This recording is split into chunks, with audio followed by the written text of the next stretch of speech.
Welcome to Warcraft Reloaded, a podcast brought to you by Mash Those Buttons, covering World of Warcraft Classic and its community. I'm Bobby, also known as BlazzinBob, and today we are joined by Mel, aka Melarina, but she is momentarily away, but she will be just joining in when she gets back, so I know exactly what she'd say. If I asked her how she was doing, she'd say fine, and that would be it. So we're good to move on. Welcome to the show. Sarth, how you doing? I'm doing great. I'm a little bit tired, and so I might say some crazy things today because I'm running off of zero sleep and been up for 32 hours. Oh, man. You didn't get a nap after your 24-hour stream? I wanted to, but I had like a bunch of videos I needed to work on and a script I needed to send out. It was a whole thing. Shit. I'll get some sleep after this. Oh, damn.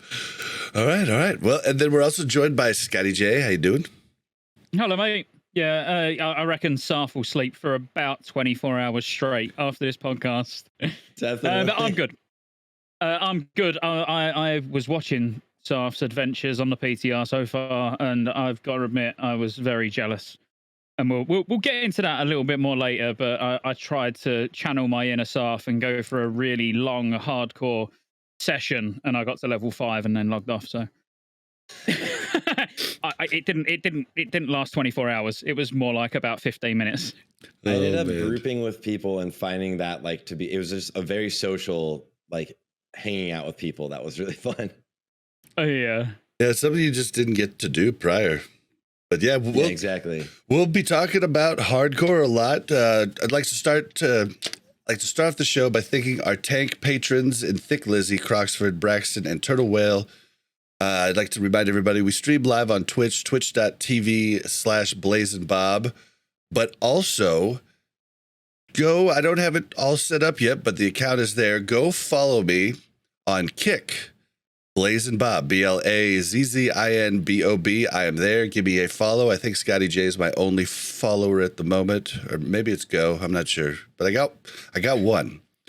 So if it's not me, you'll have 2 after this. So yeah, it really should be me. Yep, I don't know where that's going to go, but I've been hearing a lot of good things, so we'll probably start streaming a little bit over there and just see what happens. So definitely give us a follow there. Link will be in the show notes, of course. We're the Discord server, still pretty new, but still growing. That's discord.me/Warcraft Reloaded. Okay.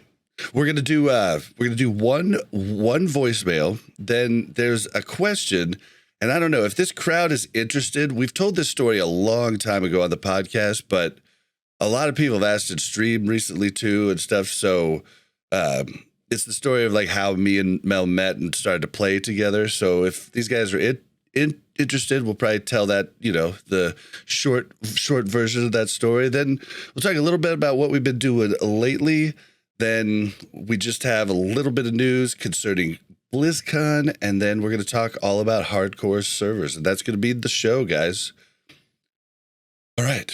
Oh, yes. And at the very end of the show, we will have Yip talking about our TOGC progression. Spoiler, though, it's not long, so it'll be real short. And for you guys live, that won't be till later tonight. All right. Any spoilers on that, just in case I'm not here? It was like a number. Can you just say a number? It was like Brain Against Law and Brain Against Love. Hard and fast. Oh, nice. Futurama. Brain Against Love is like Brain Against Love. Hard and fast. All right. All right, so let's do the voicemail first. These are Scotty's favorite parts. Go ahead and play it. Hey, Bob and Mel, Trophies here.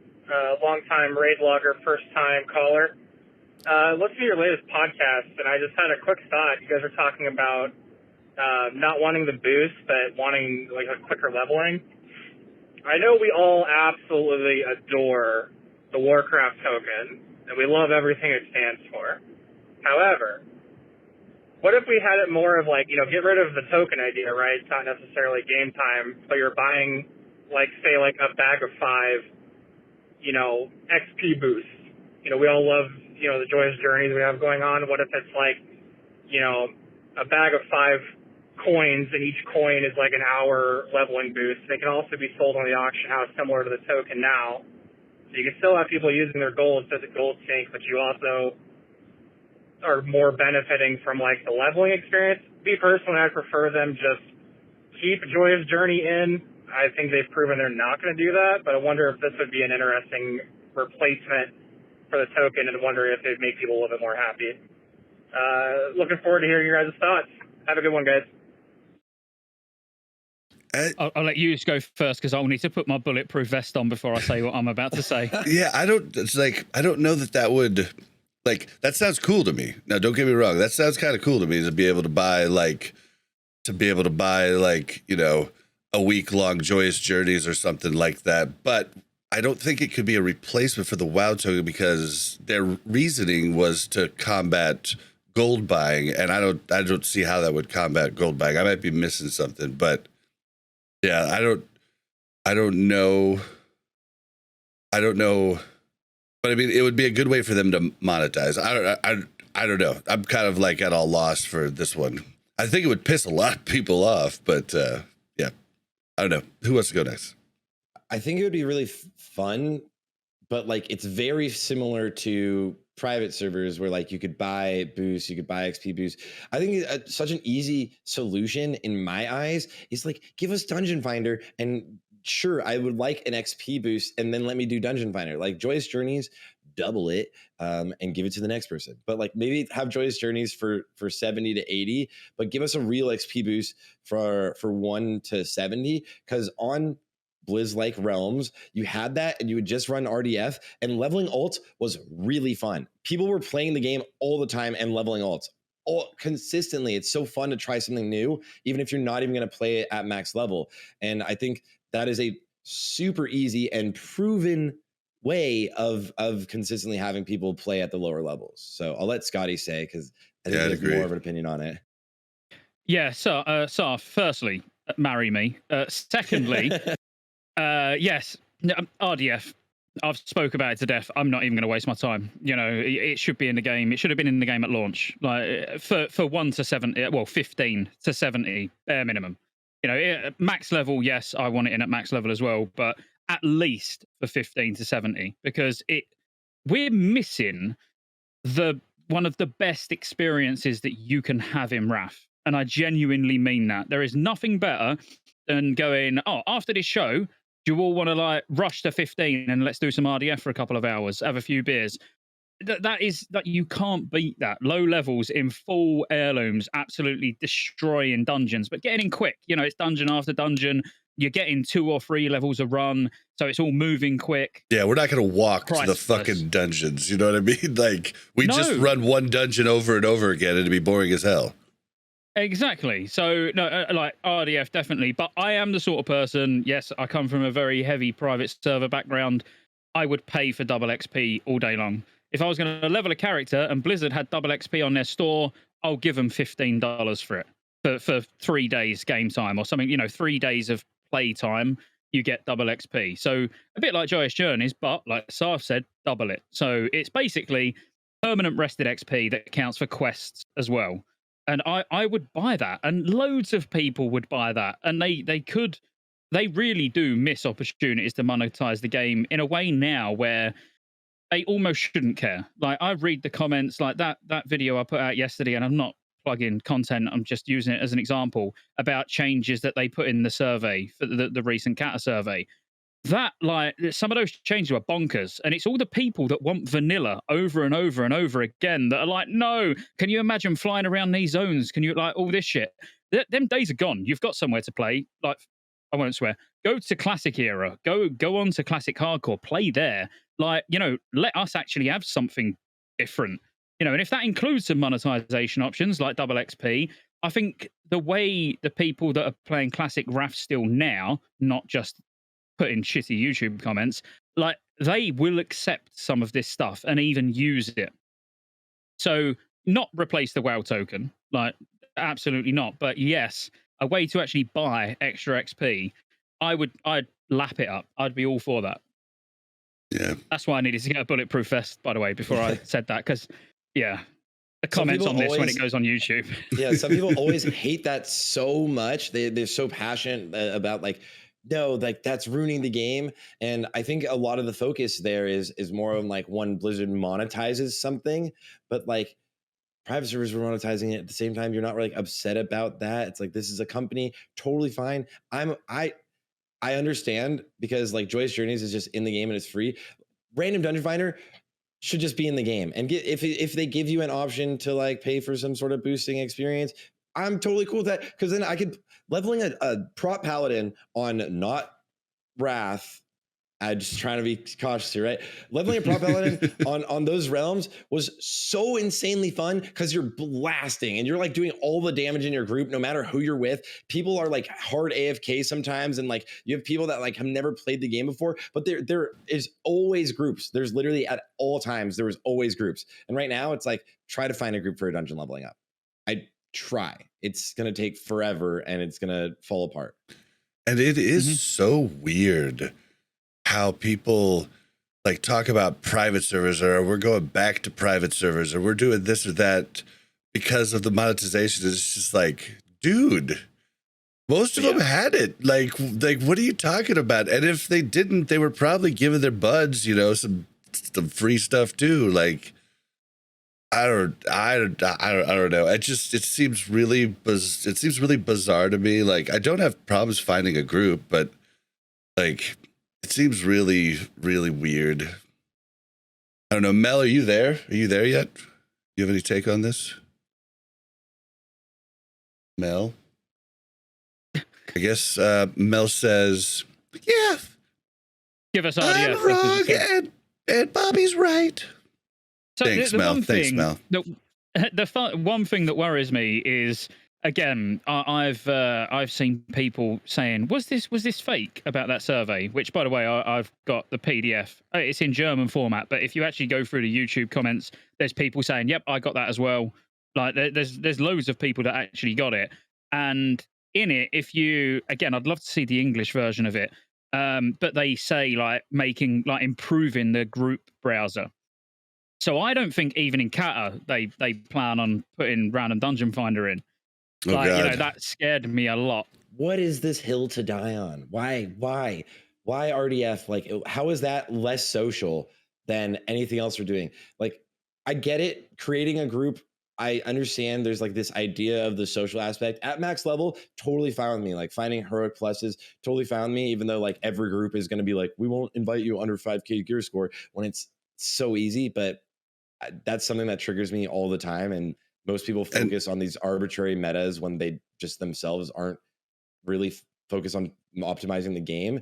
But like, just joining groups, it just like, instead of it being antisocial, you would do it more often because you wouldn't feel stressed about doing the social interaction of finding the group. You make friends that way. Well, and I have to admit that I was wrong.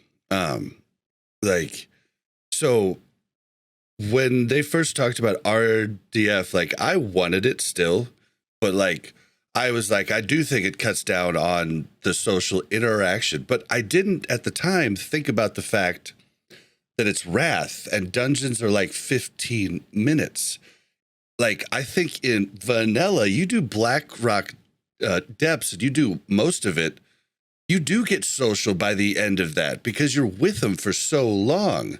But you don't in Wrath. And like, I have to admit that I didn't even think about that fact when I was first talking about it, when they first said it wasn't going to be in Wrath. So the only social interaction that I get in Dungeon Pugs now is, wait, are you Bob from Warcraft Reloaded?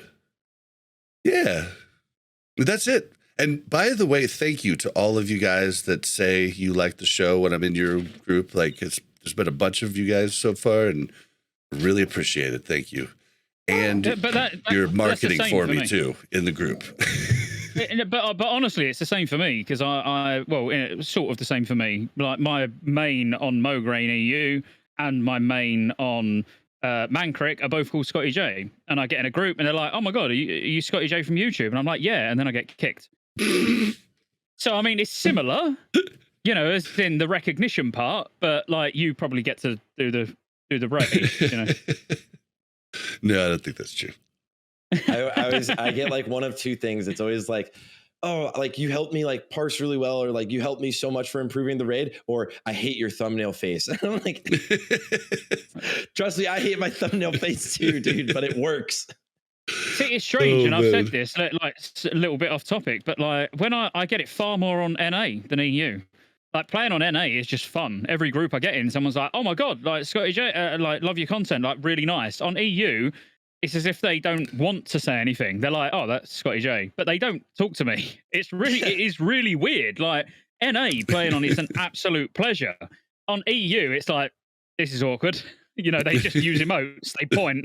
Yeah, everyone's so excited on NA and they're like happy and nice about it. On EU, they're like, I don't want to show any emotion about this. Exactly that, and it's hilarious. Obviously, I love it because I like being a dick anyway, so it suits me down to the ground. But sorry, anyway, yeah. RDF, give us it, and XP boosts. Yeah, I'd buy it. Yep, same. I don't know where Mel is at. Anyway, Sarf, how are you? Yeah, okay, Good, so we can finally take over our podcast.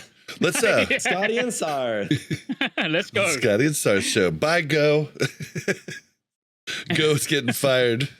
Well, let's move past the story since Mel's not here. Let's just do what have we been doing lately in WoW. And I know Sarth just got done with a big day. Yeah, with the PTR launch, I wanted to do an impromptu 24-hour stream because I feel like I used to stream like 6 to 10 hours every day. And then since maybe like almost 3 months ago when I started the TikTok thing and just making short videos for other games that aren't World of Warcraft, I've started streaming like 5 hours a day. And I feel kind of like bad for my viewers on stream because I'm making so much content on other things. I'm working a lot longer hours right now, but it felt like I was neglecting a little bit of the people that have always supported me. So I wanted to do this 24-hour stream on the hardcore realms. And the first 9 hours were the realms not being up. I was like, losing my mind trying to get into this realm. And I was like, should I postpone this? I'm so far in. Did you do like React content and stuff like that? I watched like all that. Like I hopped in a bunch of calls with Payo and we just like shot the shit for a long time. And then like hopped in a bunch of calls with a lot of the people that are playing hardcore. I just basically like hung out with people and was social for the whole time while we were all trying to get in. And I did a tiny bit of React. I was like, I guess we're now going to watch the death clips. And but I always feel bad. I feel bad watching the death clips because like they're so funny. But I always feel bad because like I'm very analytical with mistakes. Just the way my brain always works. So I like point out everything they could have done to live. But you have to also be like, but they might not know the game that well. They have to, it's not everybody doesn't have everything keybind and they're not always reacting in the same way. So it's trying to be constructive, but I feel bad because like some of them you're like, that guy definitely does not know what he's doing. But you're just too nice. I'd be like, this guy's shit next. This guy's shit next. This guy. But yeah, that's the difference. Yeah, you're lovable. I'm hateable. We're like polar opposites. It's great. It works. I love it. Yeah, cool. Well, that does suck. I learned that lesson the hard way. When launches come, I plan on like a super long stream. And then I end up having to do React content or something and I'm not good at React content. I just sit there and watch the video and then I forget that I'm streaming. And then I'm like about 10 minutes in and I'm like, oh, yeah, this is good so far. I go back to watching it. I made a joke. I was like, I wish I was on Kick right now. I would throw on like Love Island or something. I don't know if you get in trouble, but I was like, I'd throw something on right now, guys. And we would just be watching some stuff while we're waiting. I've done that recently, but not me streaming it. So I was like trying to find a loophole where it's like, well, if I find someone who's streaming something copyright on Kick and then I stream their stream, technically I'm just looking at what other people on the platform are doing, right? So, you know, It works. And that's I what I like done. that. Streamception. yeah, that's what we was doing. But we was watching some like Chinese streamer stream some film in full Chinese, no subtitles, no nothing, and I was dubbing it to what suited my agenda. It was actually quite funny, but I was hammered, so it was probably only me who found it funny. Everyone else left. Everyone else left. Have you ever watched the movie, Scotty?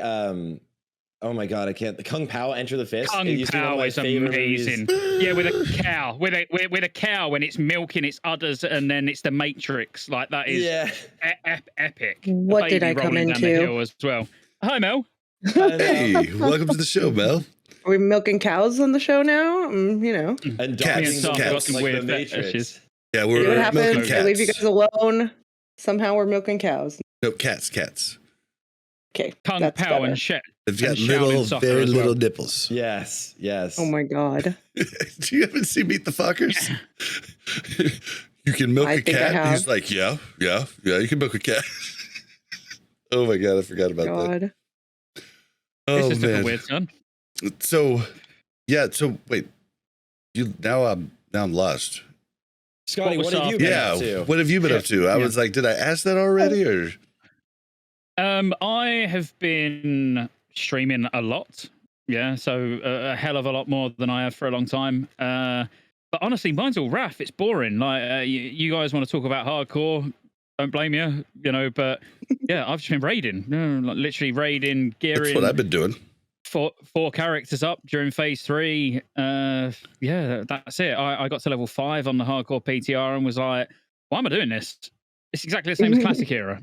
You know, like I'm not trying to downplay hardcore. I love that everyone's hyped for it. Don't get me wrong. But to me, when I logged on the PTR, it was like, I could literally do this on classic era where I'm at least not going to lose my character. You know, so I'm just being honest. Don't shoot me. Just being honest. I don't really have any desire to play the PTR. I mean, I've played hundreds, if not thousands, of hours of hardcore. Like I'm ready for launch. I know the character I'm going to make. I've worked up one many times on, not on hardcores, but many times. Like, I'm going warriors. Surprise, surprise. But No. but yeah, I mean, I know how to do hamstring kiting like the best of them. So I'm already ready. So yeah, so I'm not really super into that. I've been loving TOC, man, TOGC. Like I know it's easy. Phase 3. Yeah, it's easy, but like I'm gearing up so many characters, and my like everything is an upgrade because I moved from main tank to off tank and part-time DPS on my warriors. So my Fury set, everything's an upgrade. Like, so that's cool. And then just getting all the different sets and like getting like all the new loot, like it's just like a loot, like it's like free loot, man. Like, except for, I mean, even once you know a noob and you've got tanks and heals that know how to do it, it's free loot, like too. So like, it's a nice little respite before ICC just to relax. I had the The best. problem is I'm not getting any time to do the things that I want to do. Like I'm loving phase 3. Like literally, it's all I'm doing because I want to get like the Ret 2 piece on both my Paladins on NA and EU because it's massive. I want to make sure I'm clearing 25 man heroic on all 4 characters. Then I want to do 10 man heroic because easy way to get trophies and obviously need the emblems. But then I'm also doing the daily heroic because there's still things actually like the odd item on some characters where Siberia essences are going to play a part. But I want to be playing Kata. Like, as in, I'm not getting any time tonight. I started streaming early. I was like, right, if I give myself sort of 4 or 5 hours before the podcast, straight after the podcast, I've got a GDKP in TOGC. I was like, I'll get my dailies and that done, and then I'll go and do some Kata raiding. But I got my 2 set on my Ret, so I was like, actually, I just want to go and like smash in all to R10 just for fun, just to try the 2 set out. I just haven't got enough. There's not enough hours in the day at the moment. When you get those upgrades, it really feels. This week I had the best week I've ever had in World of Warcraft. Like better than getting Thunder Fury or like Scarab Lord. It was.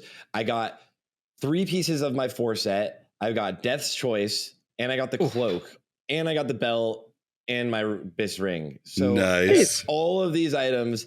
And so then we went into Old War right after, and I don't have 4 set yet, which is gonna be like 2,000 DPS on these cleave fights. It's so ridiculous for Unholy DKs. But like we just did Kolgarn and I did 24k DPS. I was like, I am destroying right now. This is amazing. Dude, But getting all of that in 1 week, Soph, can I have your G2G discount code, mate? Because that's Oh like, my God. dude, that is mental. I've had the biggest luck. So like combat rogue, right? Like I've been hating life because I just think fist weapons, like fist dagger, I think is just a lame. Like I think fist weapons are just lame. Like I like axes, I like maces, I like swords.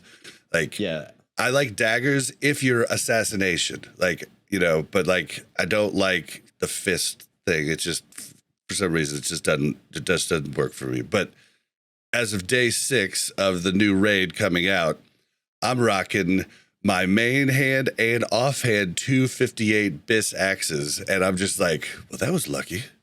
Damn. Let's go. Yeah. And so like I'm Yes. just like, okay, well, whatever I get now, you know, it just feels like bonus, you know, and so it's just really fun, and just like learning the new fights, since they're not super hard. I'm going quickly to learn like how to, you know, parse. So like maybe I'll have some more luck this time around parsing, because I had a bitch of a time in Old War. I still think I only have one.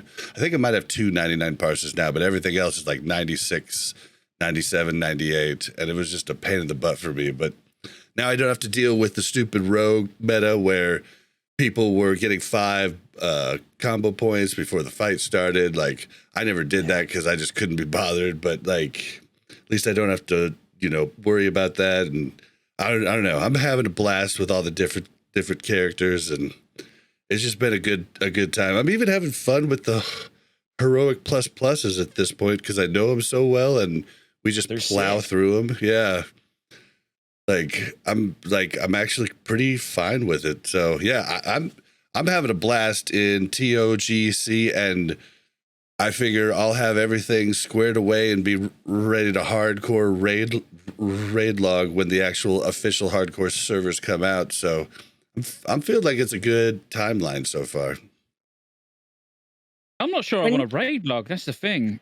Like, I don't know. It's bizarre. I went from I have been hard raid logging and playing Cata. You know, all through the last probably 8 weeks of Ulduar, I've been hard raid logging and then raiding and doing heroics and that on Cata on multiple characters. But I don't see me raid logging during phase 3 because I even want to do Ulduar. Like I'm just enjoying, like you say, you're getting so much gear that I just want to gear more characters. So if we could just get random dungeon finder now, and then I can get more characters leveled up. Yep. I would literally level up so many alts. It would be wild. I leveled up 3 characters all the way up to level 80, like fresh 80s during Joyous Journeys AV weekend. So AV weekend, great choice. Joyous Journeys, love it. Always opt to take advantage of that. But now it's like, I'm really excited. And also for the first time ever, my guild is going to do Race to World first. So we are doing like 12 splits. So that's, I get all of the gear because we have in every one of our splits, 1 DK is set because DKs are going to pretty much carry Race to World first. Like everyone has a main that is completely set to get every single item that drops in all of our splits. So like I have 3 DKs in the other raids, where like I'll get all of the non-bis items and stuff, but every bis item just gets slurped up to 1 main because we're planning to like for the first time ever do Race to World first, and I'm really excited for that. 12 that's splits awesome. is mental. I mean, like we just do splits, as in 2 runs, and that gives me a headache even thinking about it. And you're usually doing 12. I mean, the organization and. I mean, that's crazy, you know. To me, massive hats off to the officers. I could never do that. But it's like 22 minutes, I think, is like our average run. I feel like it's just like you just get in there, go through it, get in there, go through it again, and then we do Old War 25, and then we do like 2 10-mans, and that's like how it is every day. Like it's so fast. It is really fast. Yeah. What about you, Mel? What have you been doing? Raiding. I did dungeons 1 time. And then I did the daily ones. I do need stuff from Tin Man, but who's got time for that? For the 10-man TOGC, oh, you should try it. It's no, gonna blow your mind. Like the old war 10 man that I can get with the essence. Oh yeah, It's just like so much essence. It's like I'm don't not know. doing it. I feel like I got like 5 essences on one character, and I was like, I'll do the daily every now and then. But now I'm, dang it. I wish it was. If it was slightly more, it would be this carrot on the stick thing, and I'd be like, let's go, let's go. I talked about it forever. They should have made it so if you kill all the bosses, they just have every dungeon has a time limit, just like Zolomon. The best time you get 3, medium time you get 2, and you always get 1. And then it would force you to kill all the bosses, so the people that want the gear from it on new characters, would for sure be getting the bosses. Like, I don't know. It'd be cool. Skip runs are hurting them. I agree, and that's a great solution because the amount of people that are complaining, like, I want gear from these beta room dungeons, but everybody's just doing skip runs. It's like, let's kill the minimal amount of bosses, get in, get out. I will say though, every group I've been in, Pugs, if someone's asked for a boss, like at the start, where everybody's just like, okay, like we went and did Draktheron Keep, and you could skip every boss, and it's beautiful. But he was like, "Can we do boss 2?" We're like, "Yeah, okay, whatever." Yeah, I mean, it's You're just lucky like I wasn't there. Like, no, absolutely not. Do we get essence from boss 2? Didn't think so. Get out of here. Do you need a healer? Because you won't have me. Mel just slaps him across the face, and he's like, I must admit though, I've seen it would be. I want to really word this carefully so I don't get too much hate. But I've seen some of the more special people on the server that I wasn't aware existed until I started regularly doing these beta dungeons, because I never done any of the alpha dungeons. So what was the point? I couldn't be asked. But the beta ones, some of them are fun. You get Trial of the Champion. That's fun. I love Trial of the Champion, actually. In terms of a dungeon, it's fun. But Trial of the Champion is a prime example. When I was streaming a couple of days ago, we had two. I went and done 2 back-to-back runs. One on my Paladin, one on my Priest, and a DK tank both times. The first run, the DK tank, by the way, was in 5.3k gear score. So he's like pretty much full all to our 25. Yeah, as a tank, so good understanding of the game, you would think. He told us I can't get on a horse. We was like, well, you can't get on a horse, you're horde. So you need to get on a wolf. He was like, I can't get on a wolf. We was like, you need to get a lance. But telling him, being nice. He like nearly just threw his toys out the pram. He was like, fuck it, don't worry, I don't need a wolf. And he just tried tanking it all. And died, obviously, several times. We're all mounted up doing it, and he's running in, dying, running in, dying. It was funny, but I'd never experienced these people until now. That reminded me of me and Mel trying to do the daily quest. It's away from the hub, and not realizing you had to mount up to do the quest. And we're trying to kill the lieutenant, and he just keeps coming in at us and then running off, and we're like, why does he keep running away? Like, he's not resetting. Like, he's trying to charge us. Like, what's happening? And then we're like, oh, he is trying to charge us. I see. Okay. Oh, that's great. All right, well, we do have to, we are on a time constraint. So real quickly, Mel, do you want to read this question from Discord? Sure. From Butt Smoke? From Butt Smoke. All right. Sorry, who? Right. I didn't hear that. Who was it from? Get out of here. Butt Smoke says, your podcast has become a part of my week just like raiding. I prefer to listen Tuesday and farm the basin. Helps me relax and start my day. That and RSO. I don't know what that is. I don't know. I don't know what our RSO is either. I tried to look it up, but I didn't know. Bob, you could totally voice act the G-Man from Half-Life perfectly with your atypical cadence when you speak. Now, I don't know who that is either. I looked it up and I was like, he talks like, I can't do it now, but I was like, that doesn't really sound like my voice, but maybe the cadence? I don't know, but it's a really cool voice actor though. But like, the one that I get every time is the guy that plays Archer and Bob's Big Burgers. Yes, dude, your voice is that guy is the best voice too. You have that voice, and you have the cadence sometimes too. And I'm just like, oh my God. And when I'm listening, sometimes I'm like working out and listening to this podcast. I'm like, God, Bob he's speaking to my soul. I heard earlier that you should be a radio presenter on GTA Vice City. Yeah, That's what someone said. I think that would work as well.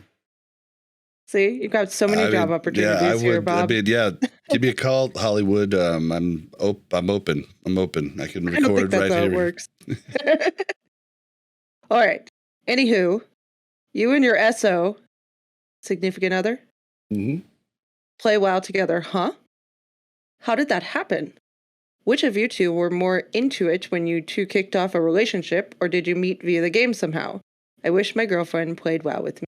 Sad face. Everybody does. Unless their girlfriend's really bad, and then you don't want it at all. But I carry her in real life. I don't want to carry her in game as well. all right, My so girlfriend got like a 99 parson Illidan, but it was TBC and she played Warlock. I just told her to keep pressing 1. And was you using your foot across to the other desk, pressing 1 for her? We didn't have to do anything too. She was hitting it so hard that like the whole my entire desk was shaking. My camera was going wild. She was like nervous, so she was like hitting it really hard. well, I mean, you could hit it softly too. It does the same thing. Yeah, you had every key mapped to Shadow Bolt, so she could have hit any button. that's true. I had it set up perfectly for Just her. go like this. You could have just told her your rotation is 1, 2, 3, 4, 5. Repeat. Like anything you want. She had to if I was like, all right, press 2 right now because I set up for trinkets, and she was like so nervous that she like looked down at the keyboard and got really close to inspecting it, and then like with one finger just 2. You type all the time. What's going on here? Oh, that's great. That's great.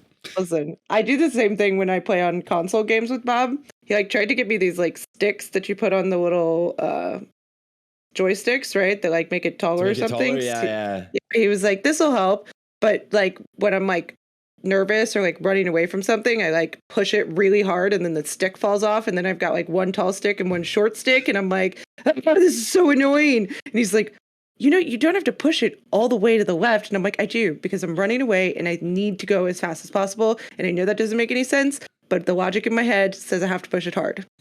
That's just the way it is. It works. I get it. Reword that. Reword that for fun. I know my missus actually did. She plays well occasionally, leveling and that. But then when I'm like, why haven't you been online? Like, what are you doing? She's like, oh, I haven't had time. And then I look at the telly and it's like, but you've just gone through 11 seasons of Supernatural. Like, what do you mean you haven't got time? She's like, Next that's day, Sam and Dean. Dean. Finished Vikings. Yeah. I mean, all right. Even I wouldn't mind watching Dean for a few seasons, but yeah, Sam's a little annoying, but Dean's my man. Yeah, mine too. I love Dean. He's great. All right, well, anyway, sorry, carry on. Yeah, you can multitask when you're watching shows. You can't multitask while playing a video game very easily. True. I have to watch Netflix while I'm leveling. You totally can. I'm like, literally, it's like, oh, thank God Love Island is like 87 episodes a season. Let's start this. Let's see, you're multitasking while watching the show. You can't like play the game and clean the kitchen. I guess.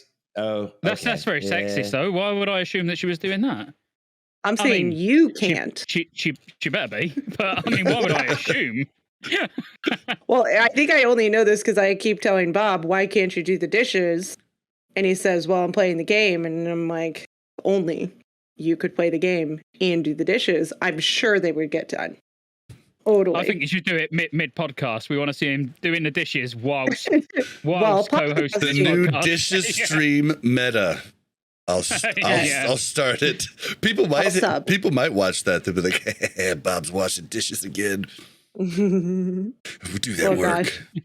Okay, back to this question. I think I was more into the game when we met. I'm just kidding. I didn't play video games. I was like, she got you hooked? No way. I didn't hear about this. All right, I was surprised as well. Let me set the stage. It's, I believe, early 2006. It's the start of summer. I have this pretty cool kind of party duplex like house thing. I got, you know, a ping pong table. I got like multiple Xboxes and TVs, multiple computers. Like it was just a place where a lot of people would come a lot of times, lots of friends to hang.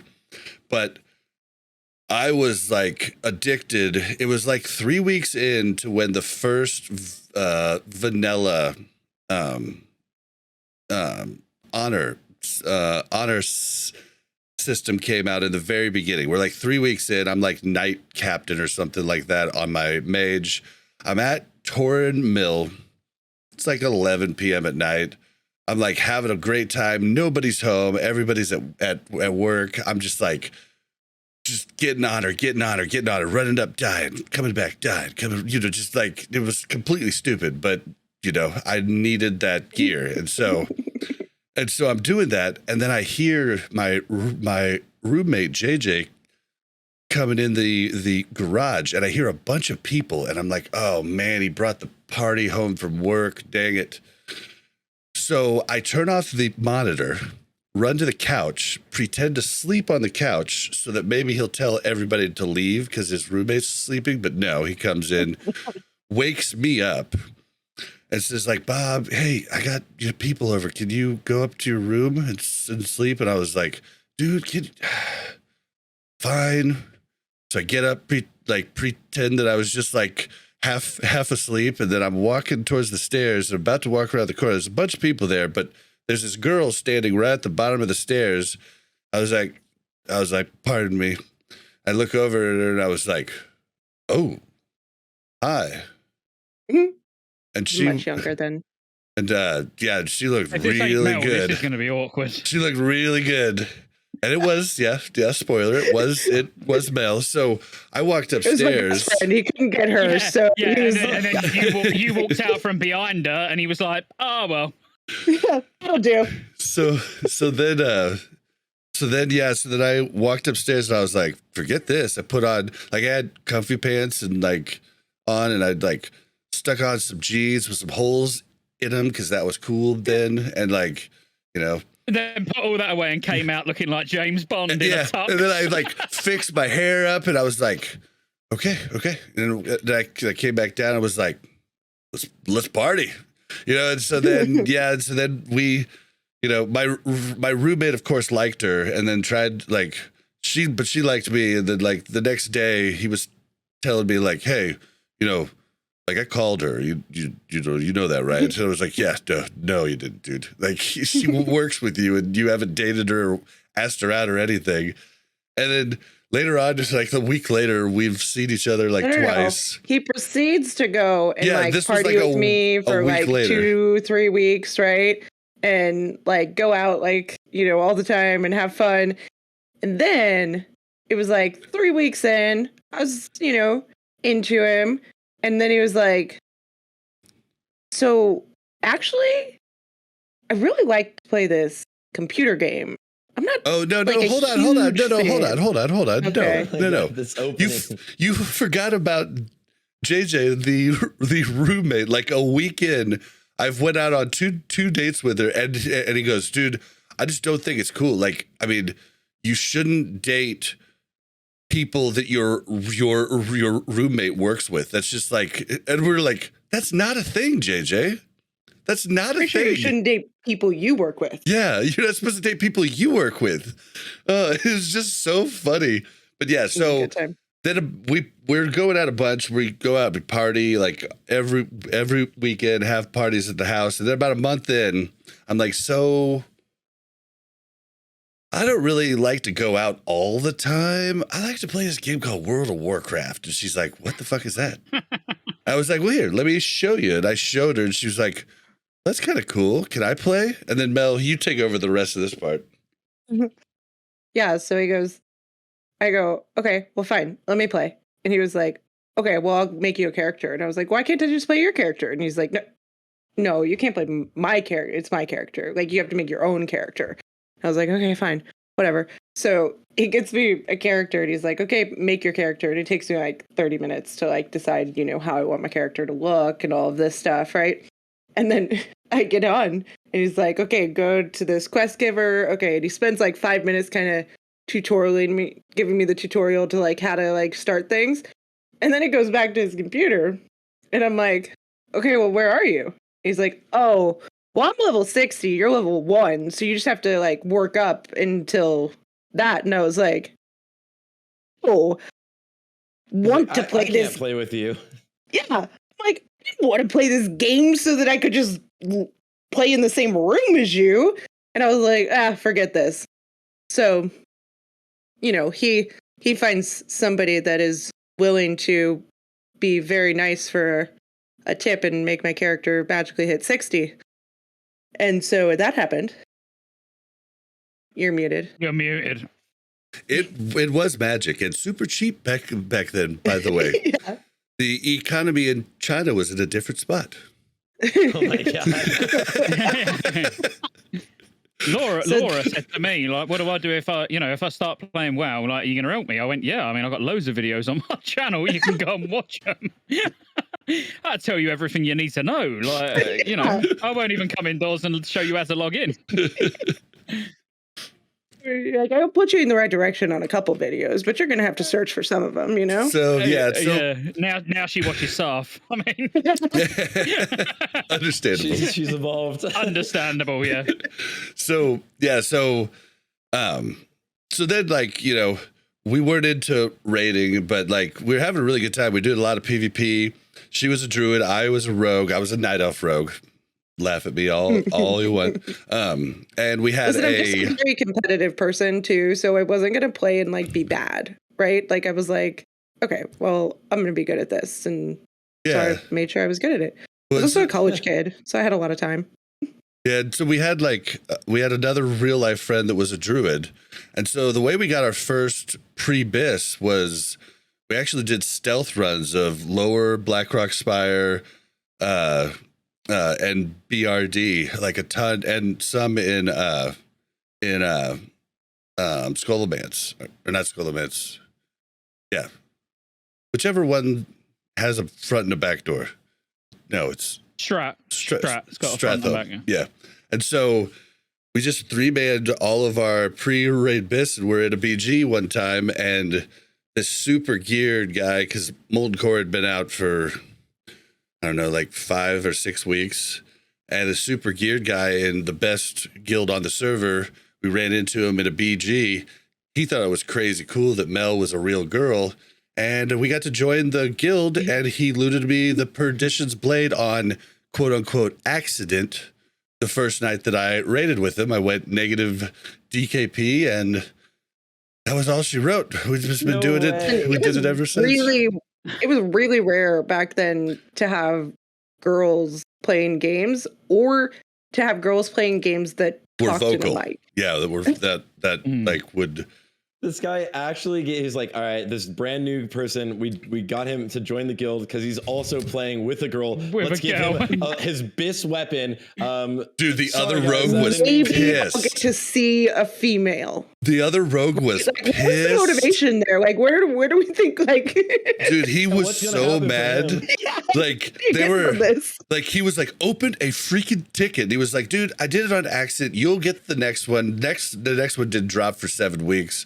Like, the dude, he became my friend, of course, later, but like, he never fucking let that go. Like, he was always just like, because I've been just like all blue pre-raid bis. I did have like Don Julio's ring and stuff like that, but like, I'd just get Perdition's Blade like right off the bat. It was huge. But yeah, so yeah, that's how we started, and then played. We played at least through the first 3 raids of every expansion until Kata, and we quit for good in Kata and came back in Classic. So there's the story. Mm-hmm. Very good one. The dishes are done. They're not, though. All right. I won't tell you how I met my missus, because I've said enough questionable stuff tonight. Oh gosh. Well, I did. Mine's similar vein. I'm like, mine's ridiculous. All right, let's go. That's one. Scotty told me off stream. Want to know more? His first pickup line. I didn't tell anybody. I didn't even tell Mel. I'm not sure about that. You can feel free to share it. I mean, I want to know now. I want to I'm know. not gonna we'll share it after the show. Oh, boy. okay. Oh, all right. We'll move on. All right. Let's go ahead and move on to.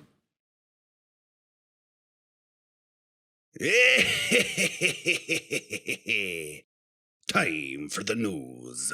All right. Well, we knew it was coming back, but now we have the dates. BlizzCon, the first wave of tickets go on sale July 8th, second wave July 22nd, and then there's also a third wave that is going to be a Blizzard supported separate way to rebuy tickets from somebody else.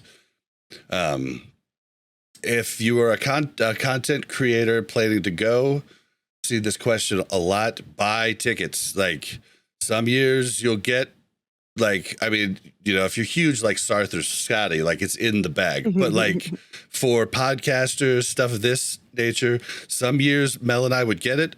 Some years we wouldn't. And that was when we were covering Overwatch, which was really popular at that time.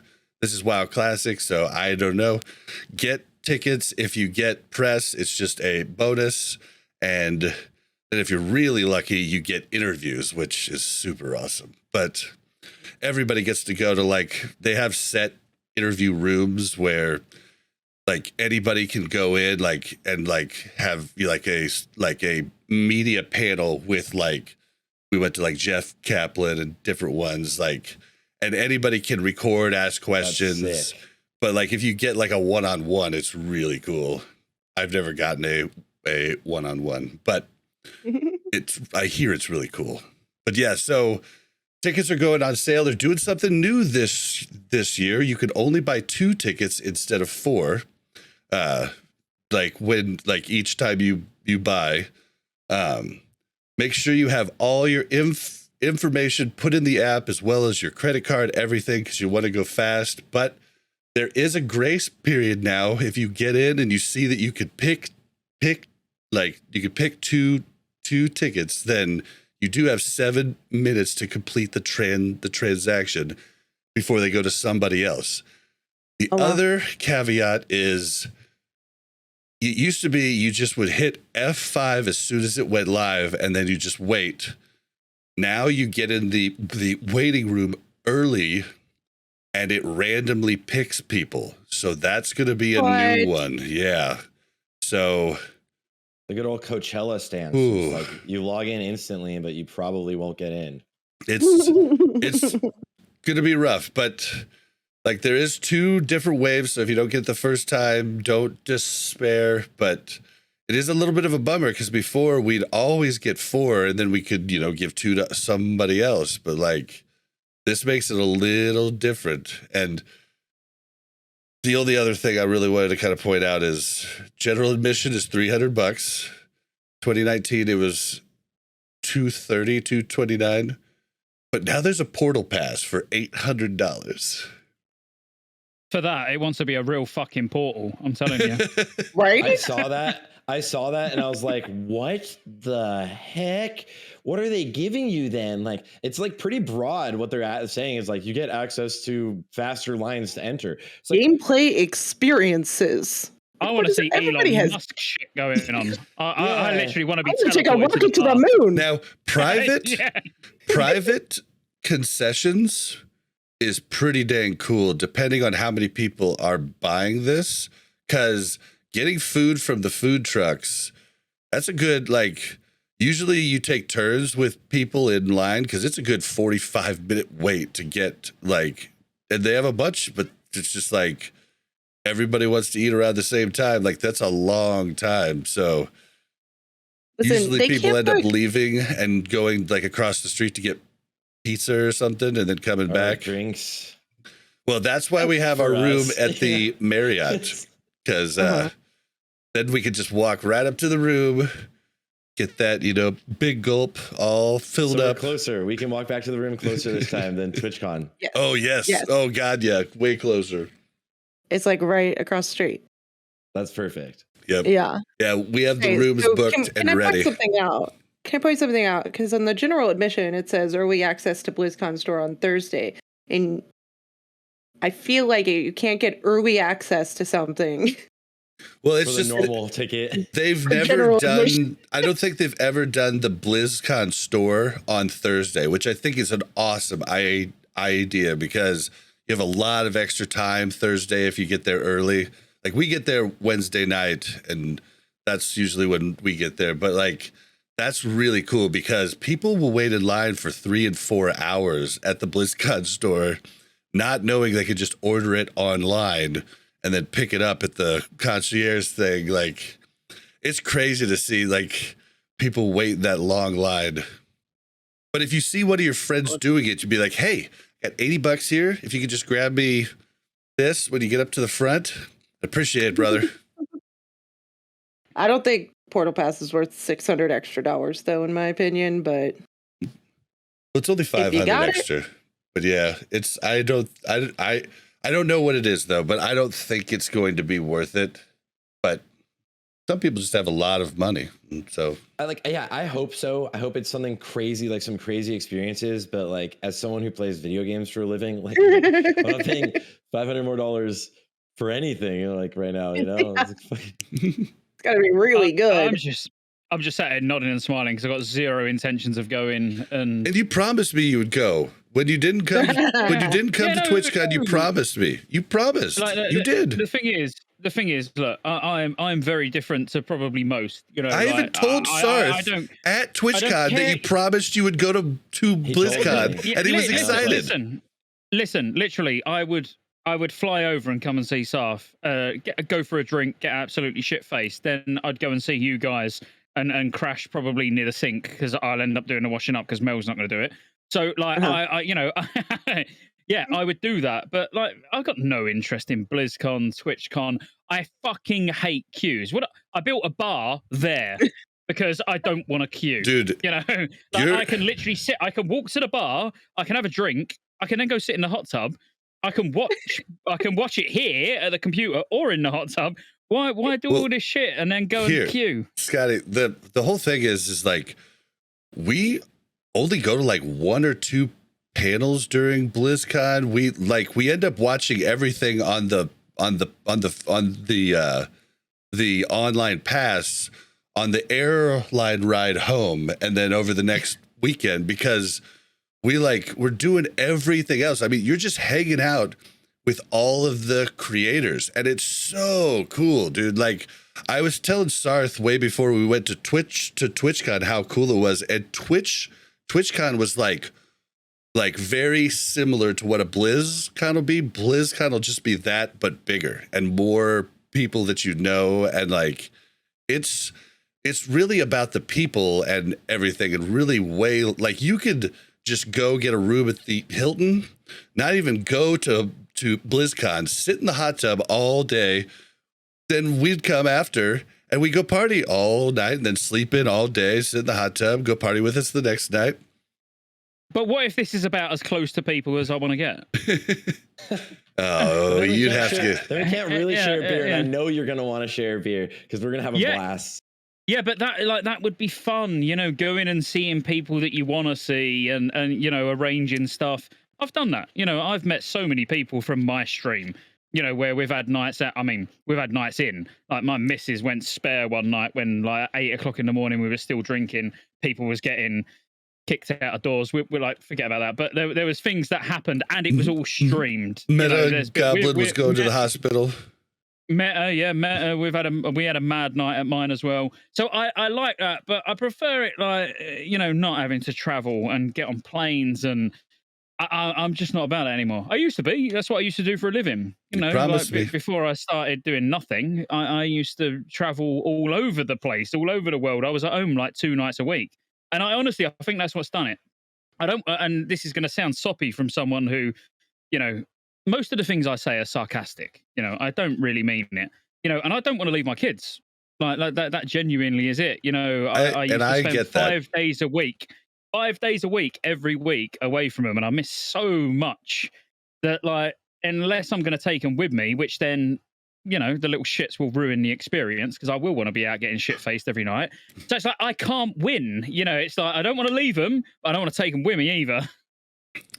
That's why you take your wife too. Oh, fuck that. Come on, I mean that's going one step too far. The kids I could have got on board with. Well, I don't know. I think it's gonna be a blast. I know Sarth's gonna have a blast. Sarth's gonna have so much fun. I love like hanging out with everybody. Like that TwitchCon, I was really nervous for beforehand because like just the aspect of like I really like everyone, but like what is it going to be like when we're all hanging out together? And then I was like, fuck, I love all of you guys. This is so fun. Let's like hang out. We didn't even like do anything in TwitchCon other than went to like the Blizzard event and stuff. We just partied the whole time. With TwitchCon sucks online. Though. TwitchCon, like the con itself was horrible. Like I was just like the art room was the only cool thing there. Like everything else was like, okay, this is all right. Like, but just hanging out and like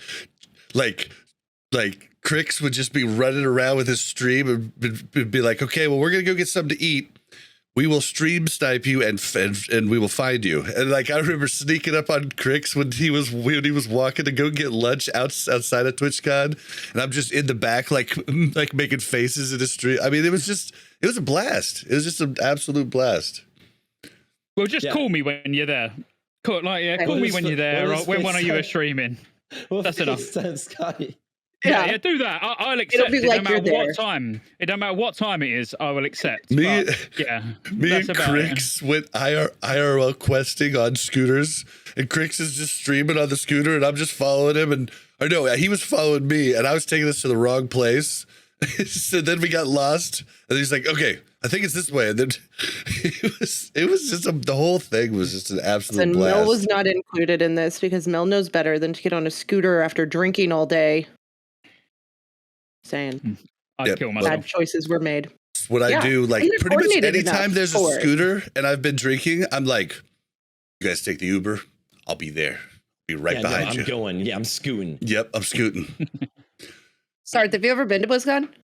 Never been to BlizzCon. I've always wanted to go, and like my old like guilds back in the day always went. And then like when I got really into Overwatch, right? Like I told you guys, I've always wanted to go for that. And that part, I'm really excited because I want you guys to introduce me to a lot of the Overwatch people. Like, like, a little cheeser. I'm like, dude, I started streaming because of Overwatch players, not even because of World of Warcraft. I mean, I can introduce you to IDD, but I would love that. Like AKM's no longer in the scene, and he was my good buddy. But I mean, I do know a lot of them still. But I mean, it's been so many years. Who knows? I don't know. I think Jay can still remember me, but. Or the casters. Casters would definitely. Uber will just be like, Bob. Yes. He says Bob and Mel. He just forgets to say Mel when Bob relays the story. It's fine. All I hear is Bob. It just says Bob. That beautiful accent. I'm like, God. Oh yeah, but it's a good time. Yeah, it's gonna be a good time. But definitely, it's cool to see them working. Like, I feel like at BlizzCon we'll be able to talk to people in person that work on the games and like give them feedback that's either positive or negative or like whatever. But I feel like honestly, it feels like people are passionate about the game. I feel like I kind of get shit for this lately because like I'm more of an optimist. I've always been an optimist. So like seeing good change gets me excited instead of like seeing good change and then focusing and be like, yeah, but fuck the WoW token, which has ruined the whole game. It's like they went in and like added so like a whole nother difficulty level to Uldwar and like all of it. Like I'm the same way. Like, but you're always wrong, Saf.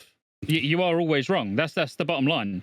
Like, and I mean that seriously. As a creator, if you see it as a good change, there'll be 100 people to see it as a bad change. If you see it as a bad change, there'll be 100 people to see it as a good change. You literally can't win, and there's no point trying to please people. It's just fuck them. Like it is what it is. Like I like this or I don't like this. Yeah, I'm like. That's how I am. And if you have a different, if you have a different opinion, that's fine too. I'm cool with that too. Like I'm just don't try to keep talking me into it. Like give me your argument, but then don't keep harping on things over and over again. That's like, where I'm just like, okay. Panda's the best race. Like, don't keep going on about. I tried to get Pandas are the best race. I tried to get Go to ask Willie about pandas. And he wouldn't do it because I knew you'd start flipping out because he said he hated pandas on the show. Face when Willie said he hated pandas was just like, What? Scotty How looked can like you someone hate shot his pandas? dog. Yeah. Yeah, no, someone shot my fucking panda. Like, how can you hate pandas? What is wrong with you? Yeah. Sorry. Oh my sorry. God. I just want to put it out there. I've got like 30 minutes. Yep, Okay. yep. All right, let's move on to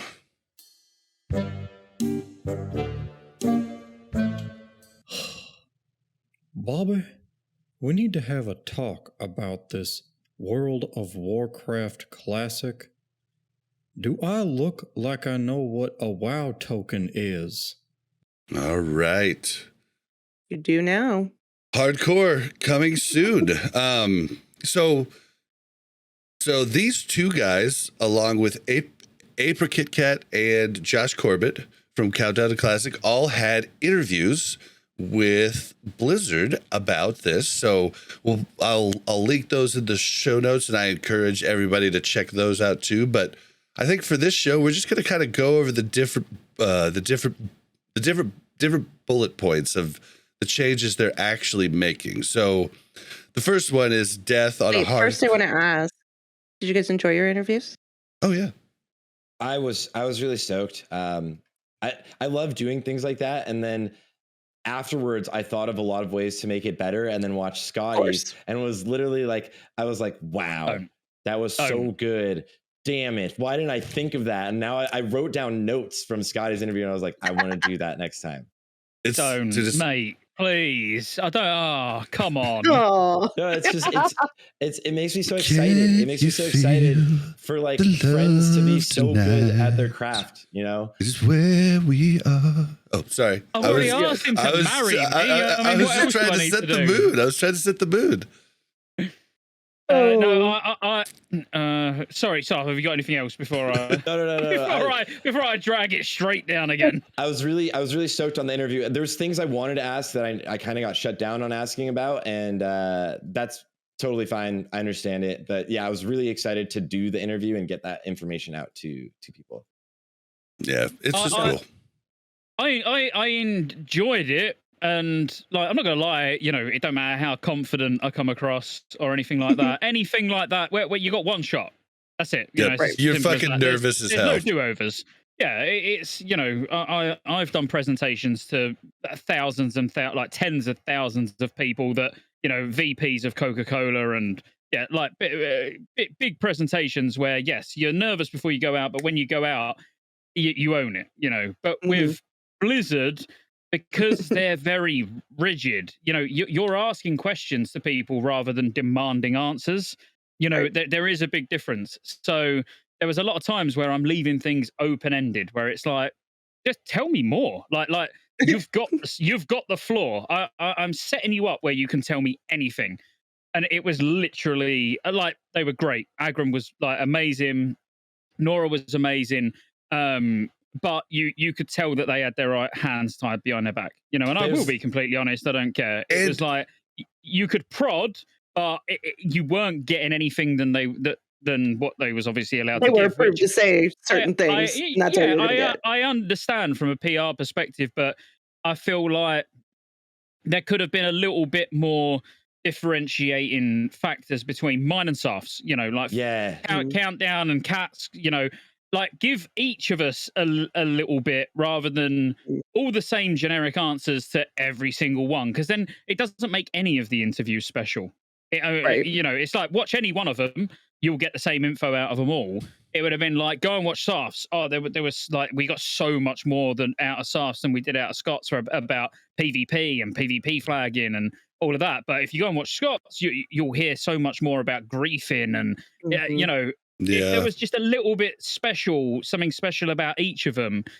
I feel like it would have made them feel different. But I've watched and listened to all of them, and honestly, they were almost carbon copies, no matter what questions we asked. Well, I'm pissed, to be honest. Me too, but I've been drinking.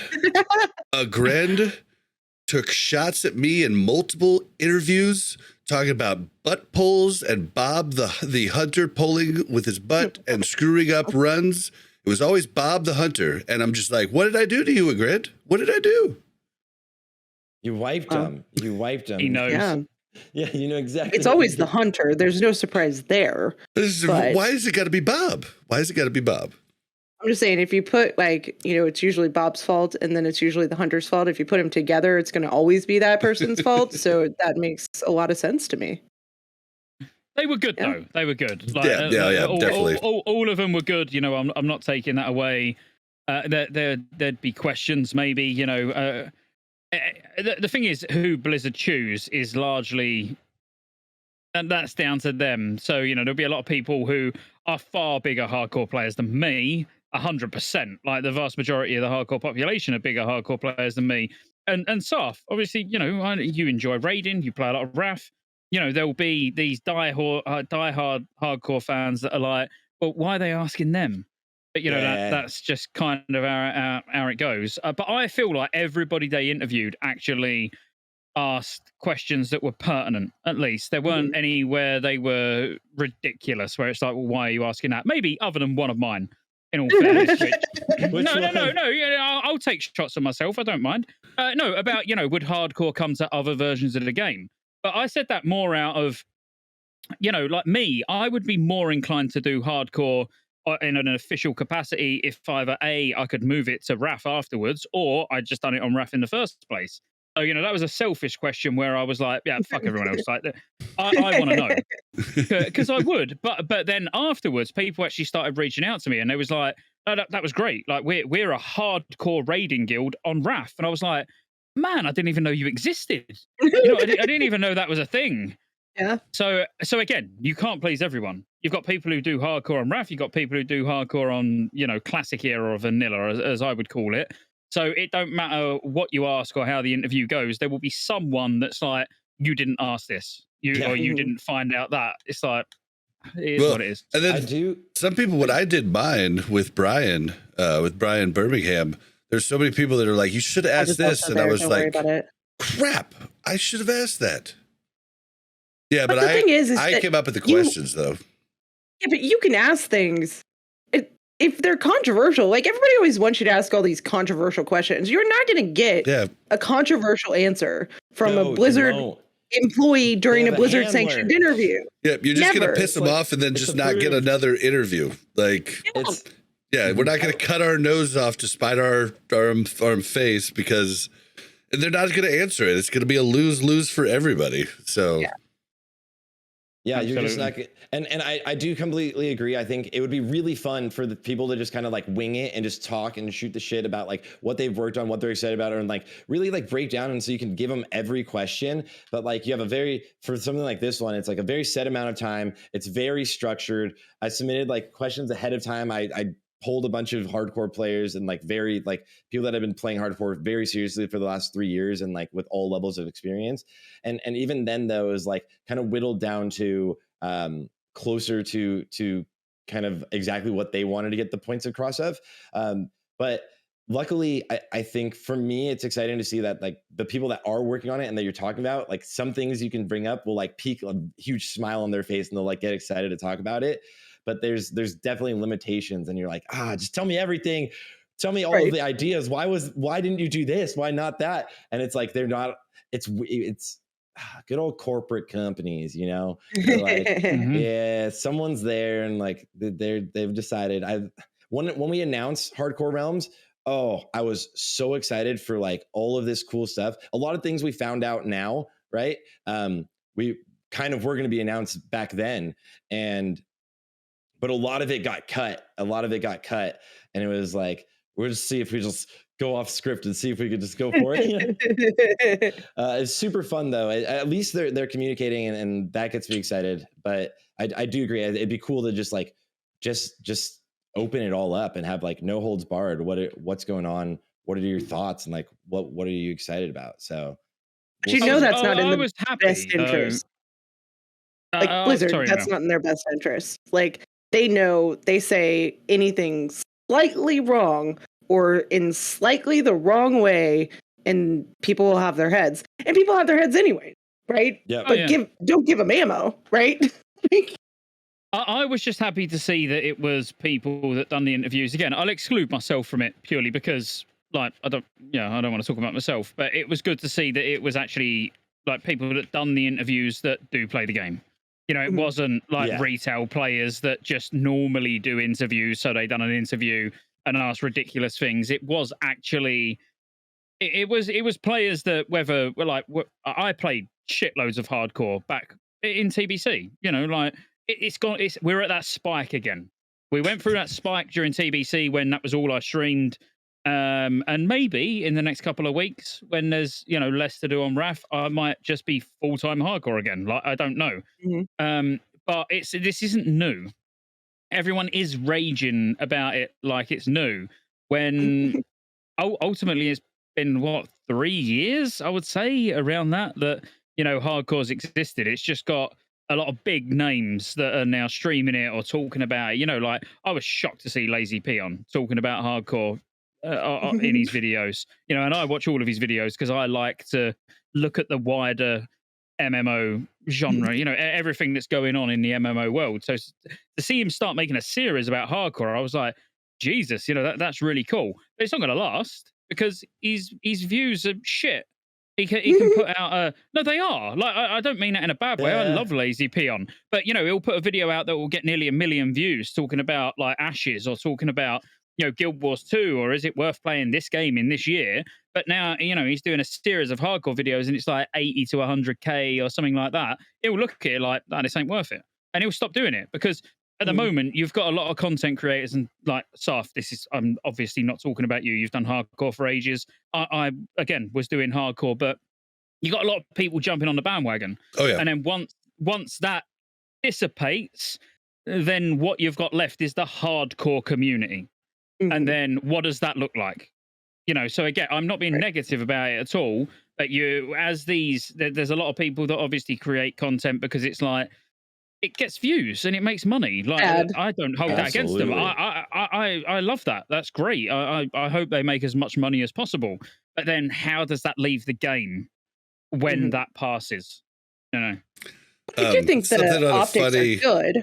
Right? Like getting just the more people that are interested in it, the more people that, do stream it or make videos about it. I feel like that initial push to like even get people interested in like maybe that hadn't heard about it or maybe that had thought about doing it, but we're like, I don't know. I feel like this is like going from private servers to official WoW Classic, right? It's like hardcore's been going on. I know it's been on the official servers, but not like official hardcore servers, right? Now we're getting official hardcore servers and it's like, oh, it's real now, right? Like, yeah, and there'll be loads of people that will play it now that wouldn't play it before because you had to record it or you had to stream it, you had to have evidence of it, you had to use an add-on. There's all these things that you had to do that was in the way. So now it caters to a much, much broader audience, obviously, which is fantastic. But I worry. I look at things and I'm like, I saw how Som went, the first season of Mastery. Could that just be that? Like Som was huge when it first launched. Oh my god, I was so confident that Som was going to fall off.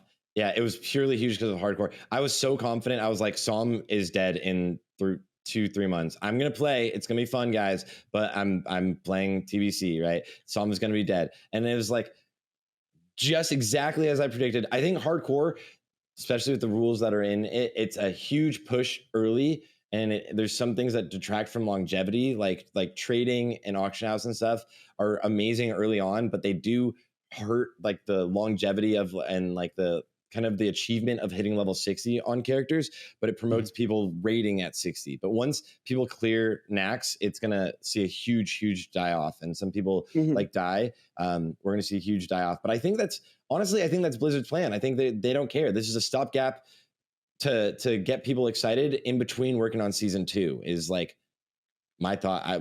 Actually what I think they're doing. I'd agree. A funny little caveat here is my daughter just sent me a text and her sister sent her a text. Her boyfriend, I guess, is watching us right now, and he's like, "Oh my god, Sarth on BlazzinBob show." He's a big fan, I guess. So I just thought that was hilarious. I just got a random text. That's awesome. You need to say hello so you can clip it. Say hello. What's his name? I don't know his like my daughter's sister's name is Brittany, but I don't know. Okay, well, Brittany's boyfriend. What's that? gonna get a drink. Yeah, that's great. That's great, right? It's so that's funny. hilarious It's about so that thing. I funny. love that. So This guy's like, random. didn't say anything about me, so I'm leaving out here. All right. So the changes though. So it's, it goes without saying that death equals permanent death on that realm, but it is not death equals delete in the new servers. Blizzard has went ahead and said, okay, if you die, you are allowed to move your character to a classic era server if you so wish to. So I don't know. It's kind of cool. Like, I know a lot of people will be pissy about it, but I mean, I don't see what it hurts. The only reason to be mad about it is if there was a way that you could get back on to the hardcore server. Like, death equals you're off the server, right? Like, that's all that really matters. Like, if it entices more people to play, and I think especially like level 60 or raiding and things like that, like, if you've got like a lot of gear and you've got like all this great stuff, like even just having it come back alive and be a trophy on, an era server, not even, doing much with it, but I feel like it's only nice. I don't feel like it hurts anything. Yeah, I don't see that as a problem. It doesn't it won't last on the server. It doesn't hurt you, especially what if you were level 60 and you had like the Thunder Fury guy that just died. He's like, I kind of want to still play this character, Great. Yeah, I like it. Yeah, I don't see how that's a bad thing. The next one is something I totally called, but I guess I was wrong for the reasons I called it. Like, I just thought of it when someone came in my stream. I think they were in your stream too, sorry, because they said they kept asking you too, but they were asking like what the PvP reset was. They thought it was a PvP rework in Era, and I think it is, judging from some of the stuff. But it is. They're working on a whole rework of the PvP system in Era, and I think, in my guess, is that's leading towards whatever the season 2 is, right? Like, why would they put so much time into changing the entire PvP system for Era? If it wasn't for like changing the way it works in whatever they release next, because ranking is terrible. Ranking takes forever. It's so rough. So like, I don't know. I guess I think in my head is they're gonna rework the entire thing and do that.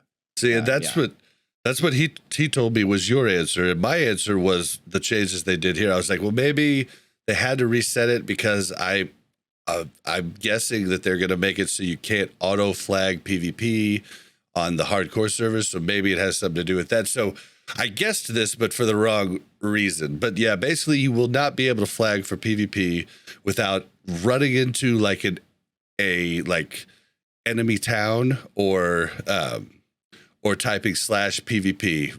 Accidentally right clicking on somebody will no longer PvP flag you. Like, you are safe from that. I think this is great because I think that type of griefing is just lame and sad and tragic that you spend your time doing that. You guys, though, this is going to be like all of us who have played hardcore before these changes, right? It's going to be like back in the day when you had to walk uphill both ways to school in the snow. You had to change your right click to left click so that you could interact with things without attacking them, right? Like, there's going to be so many things that were like, and you couldn't even open a trade window, and you had to leave mail in your mailbox. Yeah, I walked to school both ways. Yeah. Just to get there. Yeah. And you're like, what? Makes no sense. The only, again, trying to put a positive spin on it in the best way I can. The rework of the PvP system, though, if that genuinely is for Season of Mastery Season 2, I have no idea what they're doing. I'll put that out there now, and I would say it to anybody that works at Blizzard. If they think what we need is another vanilla era, they are absolutely off their rocker. Like, they've got no. Yeah. So we'd have classic era, classic hardcore. Classic era, which is vanilla. Classic hardcore, which is vanilla. Then Season of Mastery 2, which is vanilla. It's like no. just no, that can't be. If it is, I'm Like, telling you now, it's got to be like they're out of touch. it's got to be like vanilla plus. Like it's like that's the only way it works. But if they rework the PvP system, that would be one step towards what I would consider vanilla plus. One step. There's a lot of steps that would need to be taken, but that would be what one are step. war games though? Yeah, I mean, if they want a really, really successful season, they need to do a Wrath season. It's as simple as that. In my eye, and you know, I'm excited for Kata and massively excited for Mop. Like, you know, that's my end game. Like, I've been really thinking about it. I think once Mop's done, I'm out. Like, that's me done with WoW. Full stop. But a Wrath, a season of Mastery too, should be Wrath. And even if it does coincide with how Wrath Classic is now, you know, cater it and make it much better than it is now, which won't be difficult. They've not got to do a lot. As long as it's not TBC. We don't need more vanilla. You've got enough options, you know, and there's community driven stuff like the unofficial hardcore rule set that people do on Classic era. We're going to have Classic hardcore realms. There's a raiding population that's starting to pick up on Classic era again, and we don't need it. Will flop massively. Listen, you know what I think they should do? They should make just a regular classic vanilla server for the next season of Mastery and put random dungeon finder in it just to piss everybody off. Just for Scotty. Yeah. It'll be like, so you can go back and play vanilla in season of Mastery where they don't want random dungeon finder, but we're going to give it to them. We're still not going to give it to you. Season of Mastery season 2 would have to be that wild for me to even consider it logging into it or installing it. You know, it would have to be vanilla with TBC talents, you know, shamans and paladins on both sides, RDF. Otherwise, I will just shit all over it in videos just all day long. Because we've seen it enough. We've seen vanilla enough. I'm sorry. Like, I know there's a lot of people that like it, but there's loads of places you can go and play it officially by giving Blizzard money. We don't need another one. I just like having better rotations. Like, give me Wrath, like talents and rule sets in vanilla, but I don't know. They need to change it up quite a freaking bit for it to be like, because like I don't want to go and try and fight for gear again as warrior in the raid number 17, right? Like, but you've got to like look at it from looking at private servers. There are very populated Kata servers. There's very populated MOP servers that make it all the way through, and I won't name them here, but there's a MOP server that's again doing its relaunch again in the next few months, that's just gone through a full cycle with more players on that server active than what we've got on the vast majority of classic servers. Yeah, so we're not talking mega servers, obviously nothing can compare to mega servers, but the majority of just the average size servers, it's better than all, you know, more populated than all of those. What Blizzard needs to do is just literally launch everything. Have a Kata seasonal server that just goes for its cycle every year. A MOP server. Fucking have a WOD server. Have a Legion server. Then you can play what you want and as many of them as you want. Because I'd play every season of Wrath, and then 1 year I'd do Kata at the same time. 1 year I'd do Wrath again because I would always do Wrath, but then I'd do MOP at the same time. You know, it's like you could just attract everyone. It would delete private servers completely. You just made me think of something. I just checked ironforge.pro. The week of TOC launch, we went from 268,000 people rating to 359,000 people rating. Had a big old jump. But that's it. I think it's only tracking characters, right? Like people like me did like 9 raids. Yeah. It's so fast. Yep. Mm-hmm. Yeah, but ACC I just thought that was interesting. Okay, and but that's off. Had people come back, you know. That's off topic though. Okay, so Mel asked what war games are, and war games are just where you can just like start a PvP match. Like we can do it now in Wrath. Like you can just start a PvP match with the people that you want to play with. And so they're not going to allow BGs at all. You're not going to be able to queue for BGs, but you can do war games. So if like a bunch of creators or something want to set up something where it's an Arathi Basin to the death, like, you know, they can do that. So it'd be interesting to see if anybody puts something like that together. It seems like a lot of work. I think level 19 sounds like a good bracket for that. There's like thoughts going into it. I'm not sure if that'll end up panning out. There's a Makara tournament next Friday, level 30, for people that are max level on the PTR. That's going to be happening. That'll be really fun. And I'll be hosting that, and I think my main host is going to be Zaryu. So that should be really fun.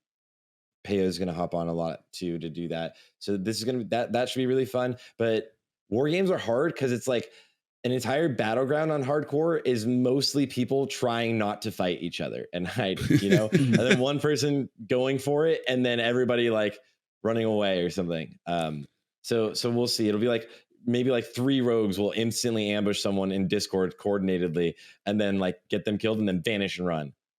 Yeah, it doesn't seem like that's going to be something that's really, place, is it? Yeah, it's not really for it.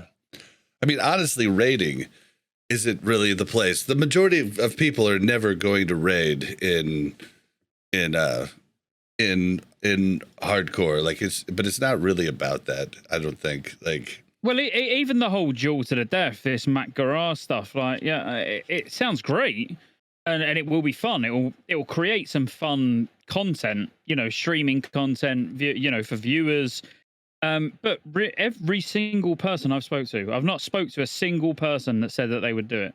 You know, including Willie when he was on the podcast, Grays, or, you know, all of these people. It's like you do it for fun, you do it for content. That's it. I mean, Grays will do it. Yeah, like for content. Yeah, like you said, yeah. Grays dies in a bonfire, you know. So like, exactly. Grays will do whatever, and he'll just laugh it up, as you know, right as he dies. But you're not gonna like risk, you know, if you've spent 500 hours, you know, you've got to 60, you've got your pre-raid bish, you've gone into MC, BWL, you're like in decent gear, and then someone challenges you to a duel. I mean, you've got to be ridiculously confident, and again, or ridiculously drunk. Oh yeah. I mean, I would. I'd die on day one, 100%. But like what Grays said was, you was it Grays or was it? No, it was Willie. Sorry, actually, you said it. You know, when he's like, you don't know what they've got in their inventory. They're probably stacked up on engineering. They're using everything. Yeah, they would have everything, exactly, because they'll wear the shittest stuff that they've got, and as soon as that duel's about to start, boom, switch over, and you're dead, and that's another trophy on their little buff. Yeah, it's like, it's great again for content, but I don't see. It's weird for me. It's not in the spirit of what hardcore is. I got challenged to a duel yesterday, and I was like, "Let's do it. You're 2 levels higher than me. Let's do it." I'm so excited. That sounds awesome. And then the person was like, "Actually, never mind. I didn't think you were going to accept." And I was like, "No, this would be. Let's do it. Like, why not? Like, let's go. Whatever." And then like, unfortunately, we should have done it because unfortunately he died like 30 minutes later. Oh dear. I remember S-Fan was dueling people in TBC, like, I don't know, it was like second day or something. We're in honor hold or whatever, and he dueled me, and I was like, I'm gonna kick S-Fan's ass, and he whooped my ass. It was horrible. I was on my rogue, and he just like one-shot me. I mean, we were like level 61 or something like that. I was 61, he was like 62 or 3 or something like that.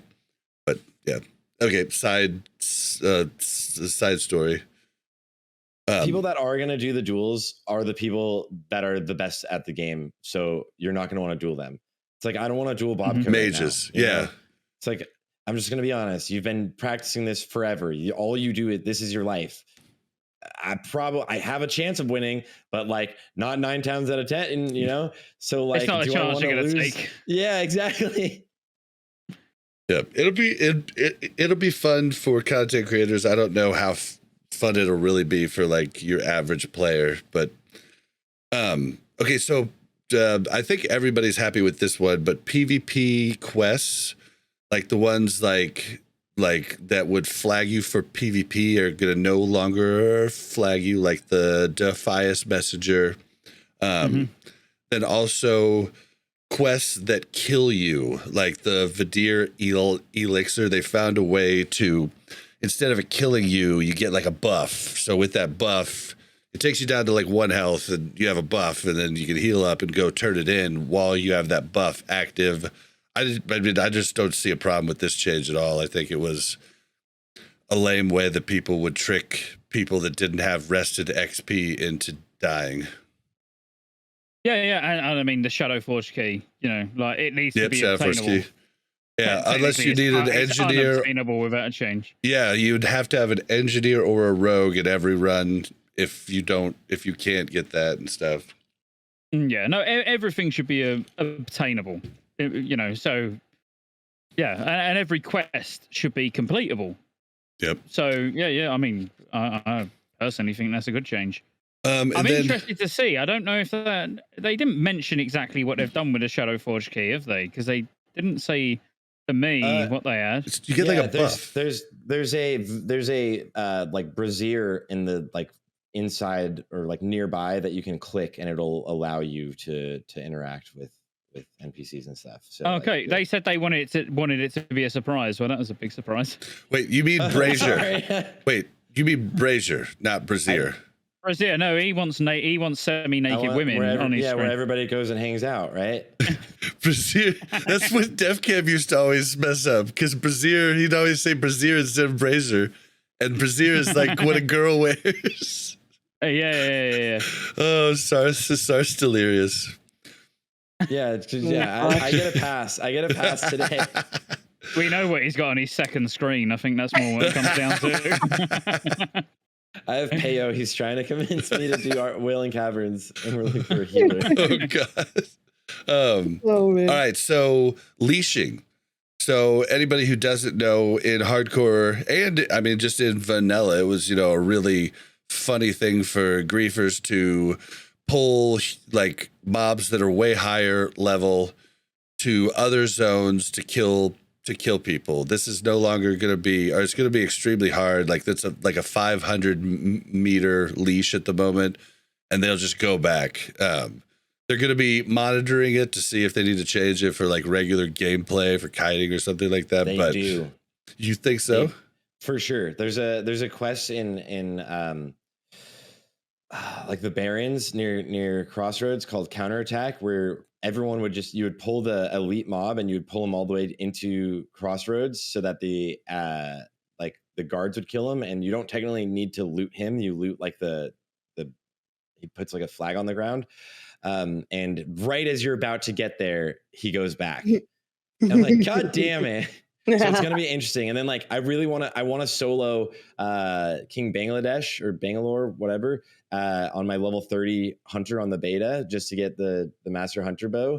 And I'm scared that like right as I get to where I want to leash him and bring him around a tree forever, I'm scared that it's gonna be like leashed. I think it's too short. I think it's just too short a leash. I think 500 yards really is like a hard set 500 yards. If you're running 500 yards, you're kiting him on purpose, but like maybe stop him from bringing him out of like the zone, or like 1,000. Like, what are you going to bring 500 yards to grief people? Taramis you're not going to bring him too far. I thought they just said they couldn't go outside of their zone. Is it 500 yards? Yeah, I think it's 500 yards. You're muted, Bob. So I thought it was a good. Okay, sorry. Okay, I was just going to answer Mel. In the write-up, it says you can't take him out of the zone. Grand specifically said 500 yards in one of the interviews. I don't remember which one. Sorry. It wasn't mine, but I had pushed back on that, saying it was too short beforehand. That's why I didn't say it in yours. Yeah. So I thought it was good. But now I'll be honest with you, after the podcast on Wednesday, I'm kind of leaning on the fact that no, it should be exactly how it was. I think people should be able to leash mobs. I think people should be able to grief. Genuinely. No, I'm being serious. I kind of thought it would have been a cool thing to grief. Like when I first heard about the hardcore, like I thought they're on the same playing field, but then at the same time, you just think about like they can still do it at such higher level. I guess I just but these higher levels have got to that higher level, and then willing to do all of that and go through all of that work and know that there are other. This is Gray's made a compelling argument, and I was like, actually, I 100 like, and it takes a lot for me to change my mind. I was like, no, you can't have griefing like that. It's bullshit. But then, if you was to let the world breathe, everything was dangerous. You will be watching out on that path to make sure like someone's not kiting it through. If someone does kite it through, you get killed on your level 10. You're like in guild chat. Because you're a ghost, you can still type in guild chat. You're like, I just got killed by someone kiting this. All of a sudden, you got 360s trying to kill that guy. These are all permanent deaths, which the whole thing is about. The whole thing's about dying. It's not about living. I go back and forth. It would add a big dynamic. I go back and forth. I thought I would. A self-police system would have been fun. Yeah. Yeah, exactly. And it adds more. It lets the world breathe, and it adds more social. It adds more social interactions actually, because it makes people. I mean, I've never been griefed, but this is to protect the Care Bears. Sorry, Care Bears. No, you guys... you're right. But then there should be other people that are protecting those Care Bears in game. There should be people that are like, Sarf 60, and he's got 2 characters. He's raiding on one. And he's like, well, look, I mean, I could potentially risk this one. I'll go and kill that griefer. Anyone else come in? But you can't. Fucking Zaryu, you can't whoever. Unless they accept. You can't unless they accept. But that's where they could have made it more interesting. Where if you leash a mob outside of that zone, you automatically get PvP flags. That's what I was going to say. Cool. If they did that could have been cool. That'd be cool. So now that lets the world live. That's like, you can try and grief, but first of all, you've got to get to the level where you can physically grief, and bear in mind there will be full guilds of counter griefers. They will find you and they will fucking kill you. And then that just makes everything like, how excited would you be? You're running away from a dragon that's being kited, and it's like, oh my fucking god, Sarf's over here on his hunter, and then it's, I don't know, it just all adds to it in my opinion. That would be fun if you got PvP flag for running a mob outside of the zone. And like you could take away your PvP flag by going back into the zone, right? Like, if you did it on accident, it didn't like screw you, right?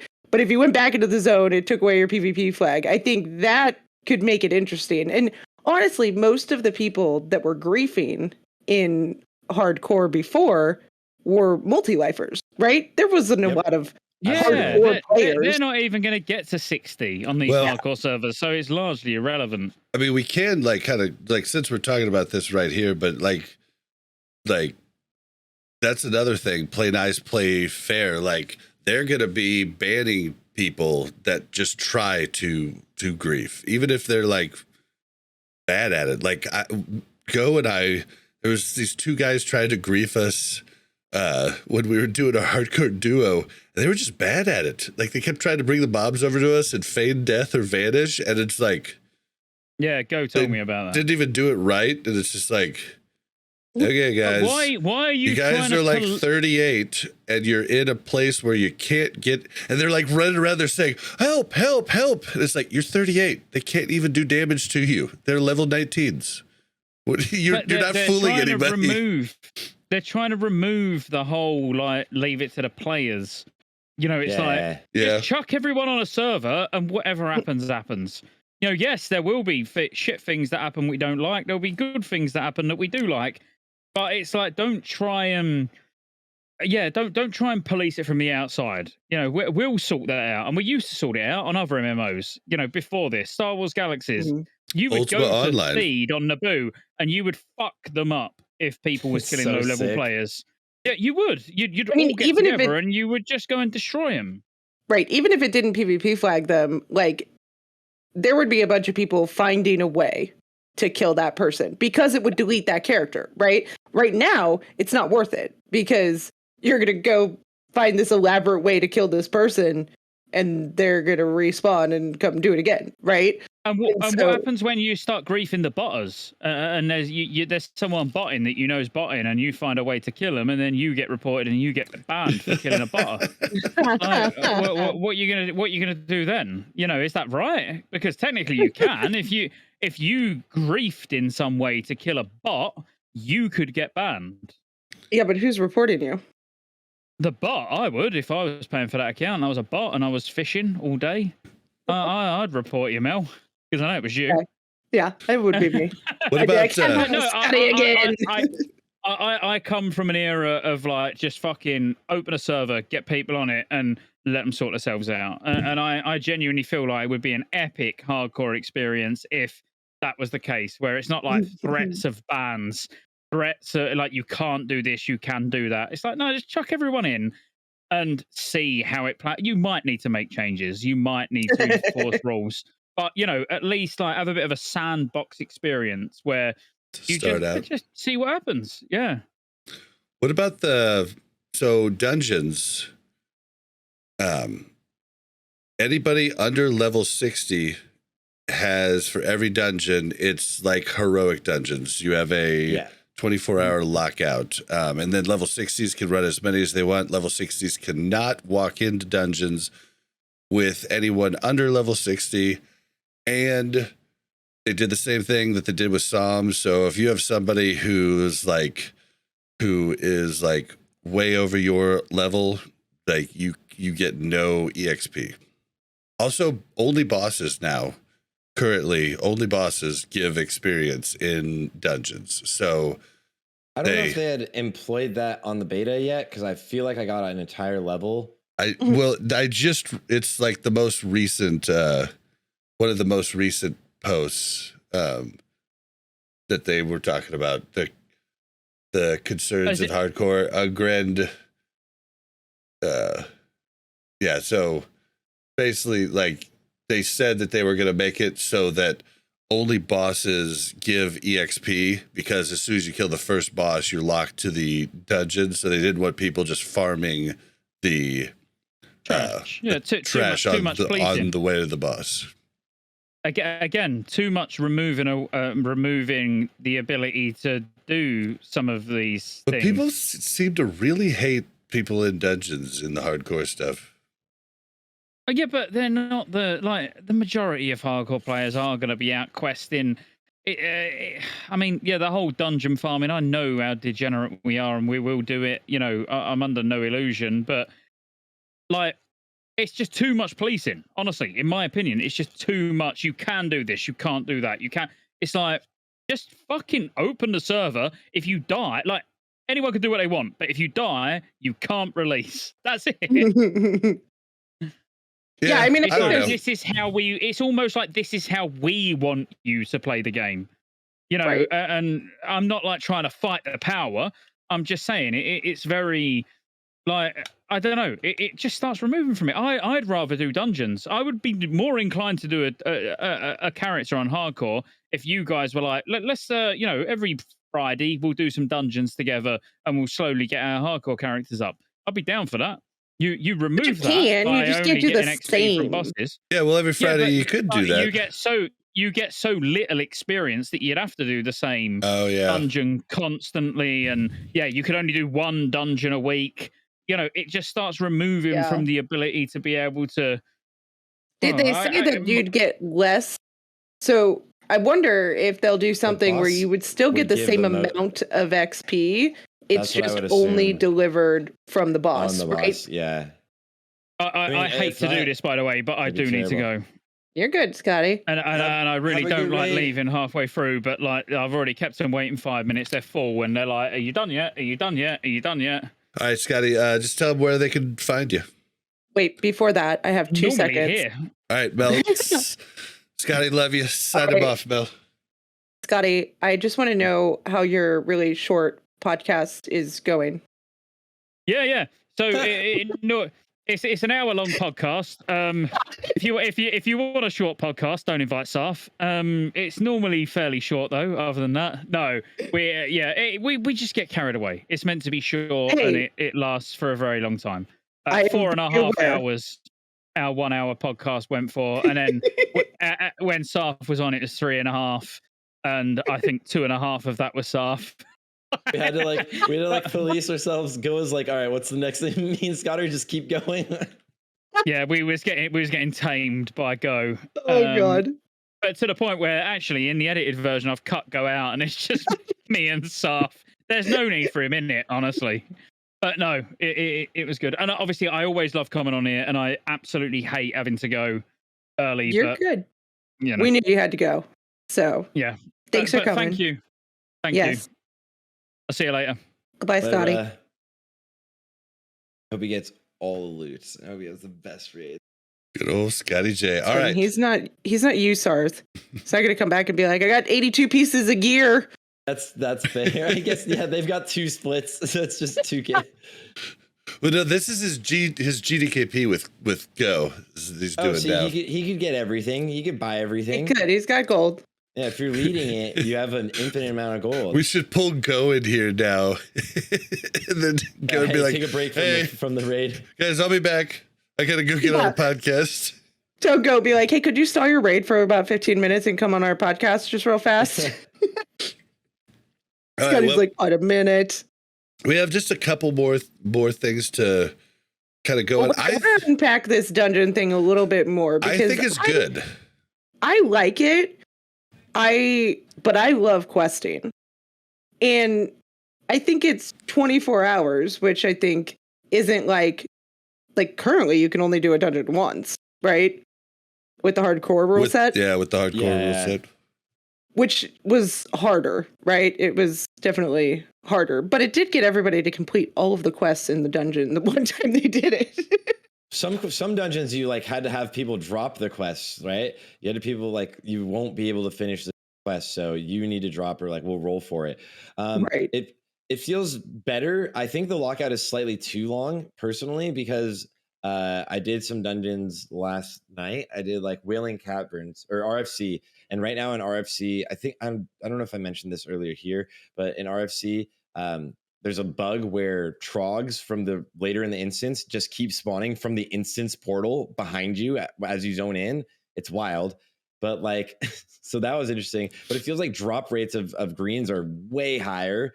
And I wanted to just be able to do it again. It's the current lockout works exactly like heroics. Like it resets on the server's reset. So I did RFC at like 6 a.m, and then I could have done it again at 8 a.m. Okay.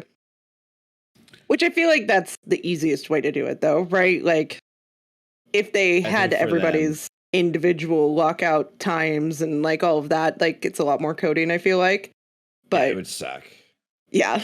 Yeah. I mean, in my mind, it'd be fine if like any sort of delay is going to stop people from spamming dungeons, right? Like you put a 3-hour, like you can't run a dungeon for 3 hours. It's going to stop people from spamming dungeons. But in their head, that's a lot of work for something that, you know, isn't really worth it. I'd say I never liked the one dungeon all that much. Like, and I think this is a good. Yeah, I think TBC this is a good. Killed me with that. This is a good like in between. Yeah, I agree. I like it. Yeah, I think it is. The idea is really nice. It encourages going more into the open world and not spamming the dungeon itself forever. I think the lockout could easily be like 6 hours, you know, like on your character, because it's just very chill and you could just like, oh, and then later my friends made it and then I can go again. But you're not spamming, right? Like it totally takes away from the spam aspect. But like the good aspect of only one dungeon on hardcore was like if you got that like god item, right? Like cruel barb dropped. It's like this is the blessed run. Yep. So like that was it was so much more meaningful. Yes, things were really impactful. Yeah, that's true. But then you'd get a character that would go through it and you wouldn't get anything you needed and you'd be like, damn it. Well, and it also led to a lot of people building their groups based on like, well, I know you're going to roll on, you know, I only get to do this once. Yeah, I'm not bringing somebody who's rolling against me. Yeah, the blade. So you ended up like switching them out, right? Yeah. You would be like, I don't. Oh, did my headphones just turn off? No. He stopped talking. Did I cut out? Oh no. They're like, yeah. A lot of people are like, I don't want to play together because we're gonna have to roll against each other for things. And like, I totally get that. Like that is it feels bad for a lot of people to have a competition for loot if it's only one shot.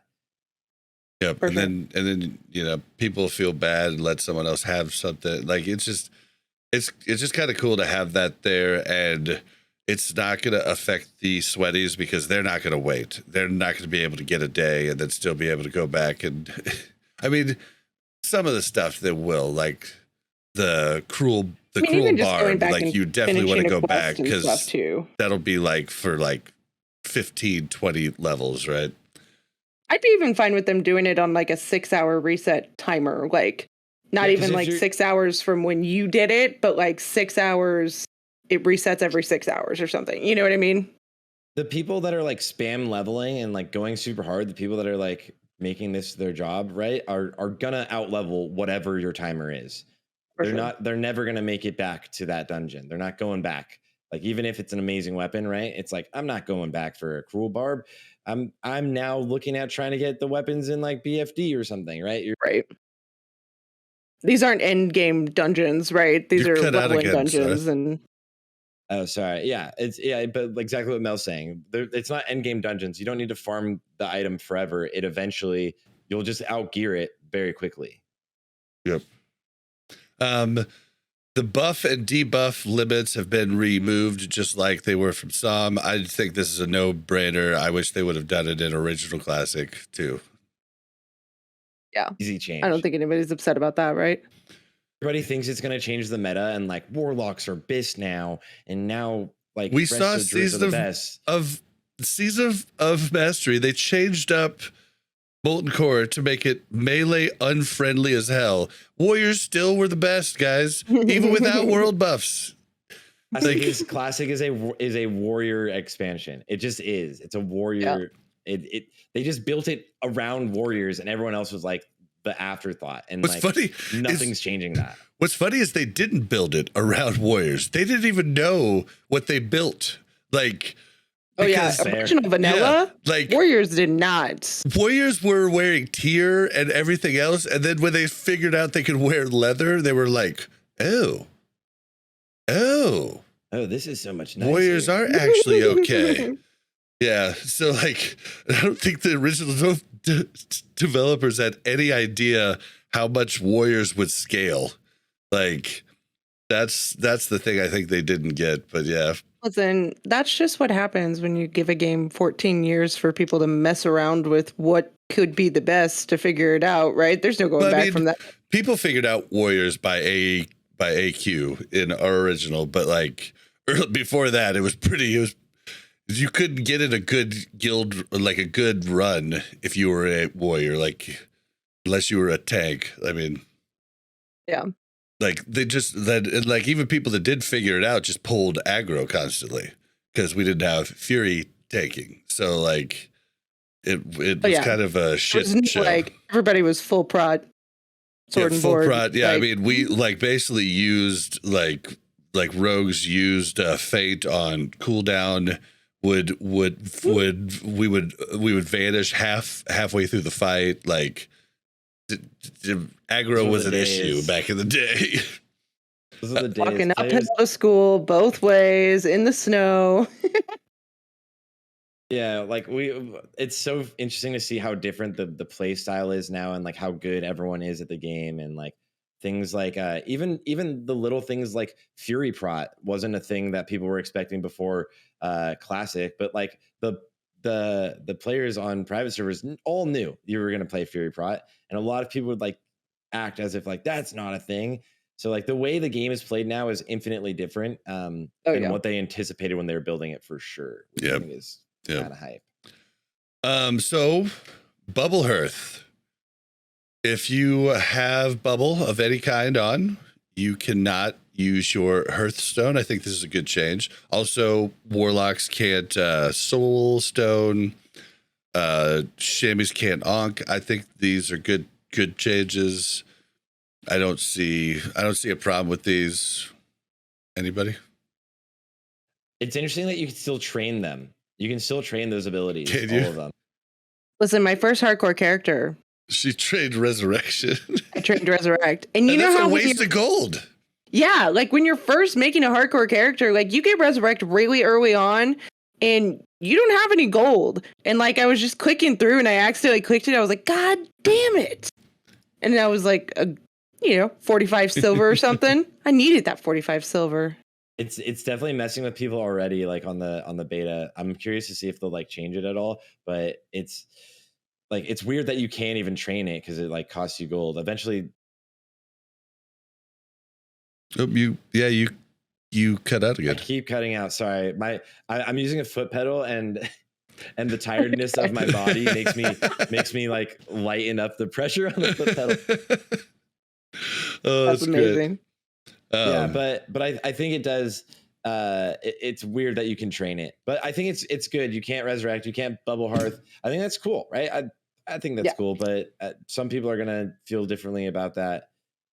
And Yeah, there's been arguments about like you can still vanish, you can still feign death, you can still do other things, and it's like. But all of Bubble those Hearth was really Bubble like, Hearth is like 100% period, right?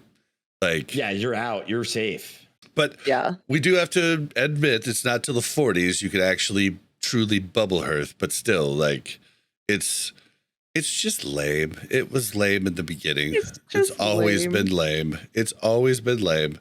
I know Paladins love it because you're the one that's getting the benefits of it. You're just laughing at the person trying to kill you, but it was always lame. Always will be lame. Love you, Paladins. Now, Paladins like the Chad class, anyways. They're the strongest class. Like everyone needs Paladins, anyways. Right. You guys are the Chads. Yeah, you'll be fine. Yep. I think it's honestly probably just it was easier for them to disable them than for them to remove them from the like skill trees and training and everything. I bet they remove them. Yeah, I think they'll remove it for actual launch. I think that's like it wasn't on their radar as much as like all of the server issues that happened. Right. Yeah. For sure. But that brings me to the next thing, which blows my mind, is that Flask of Petrification and leaving group in a dungeon or a raid will. Flask of Petrification is still in. Leaving a group in a dungeon or a raid still ports you out after, what is it, a minute? I think that's so lame. I have interesting takes on this. I see both sides. Everyone that's really upset and vocally upset about Flask of Petrification generally hasn't ever raided on hardcore. It's like a trend, and a lot of raiders also agree that like it does allow for you to be a little less cautious, so you don't have to play as safe at all times, and like there is things can go wrong, but you'll be able to get out. So it's a double-edged sword, right? Petri Flasks are super strong, especially because you can use 2 of them in a row and get out for sure, basically. So Petris are very, very strong. But like losing an entire raid group, yes, in the aspect of like, that's hardcore. That feels so hardcore. You messed up. There's 40 people, 39 people. How are you going to trust all of them not to take one step to the left and aggro something, right? It's so easy to wipe in 40-man raids in Classic, and like people don't really remember that. And to regulate all 39 of them, what that means is there's going to be very few raiding guilds, and you're never going to get invited because they will only invite people they trust very, very well, right? They will only ever bring. There's going to be insane gatekeeping. It's going to be like a counterproductive. What get if they these you could only pick one, but hold on, or like a cooldown? Yeah, hold on though. Hold on. I love that. Calamity brought that up on my podcast earlier this week. Like only being able to use one Petri. And CD. I missed a Classic cast. Yeah, we did one before. Did you not stick it on your channel? I did. I haven't even posted it on YouTube. Oh, okay. I was like, how the hell did I miss that? Okay. I've been so bad with YouTube. So I will say Bobka and Oppie were on the show, and they definitely are in the boat. They've rated a bunch. They're definitely in the boat of Petri's lame. Now, Grid made the case that Bob the hunter comes in and pulls yada yada yada, and made all this case about that, and saying that Petri would be good for people that might not be able to get into a raid, and I call bullshit on that. Those people are never going to be in a raid anyhow. Only the hardest of hardcore are going to be in raids, period. Like, and so no, like, I just think it's the like when like I stopped watching hardcore raiding because I got tired of, instead of calls like, oh, so and so, you throw out a sword and board, pick it up, you know, like, instead of fun calls like when you and Duranosaur ran that group out of that 10-man group out of Ubers, and you guys were dropping traps, leading them, telling them to go this way and that way, and you guys, it was like something from like Raiders of the Lost Ark. It was so fucking cool. But every time I watch a hardcore raid now, the first call when anything goes wrong is Petri, and I'm like, I'm turning this off. Like, I just stopped. I stopped watching it. Like, and so yeah, you can have it in, but I'm saying it's actually hurting the creators. Like, I guess it's not hurting the hardcore raiders, but it's definitely hurting the creators because it's not fun to watch anymore.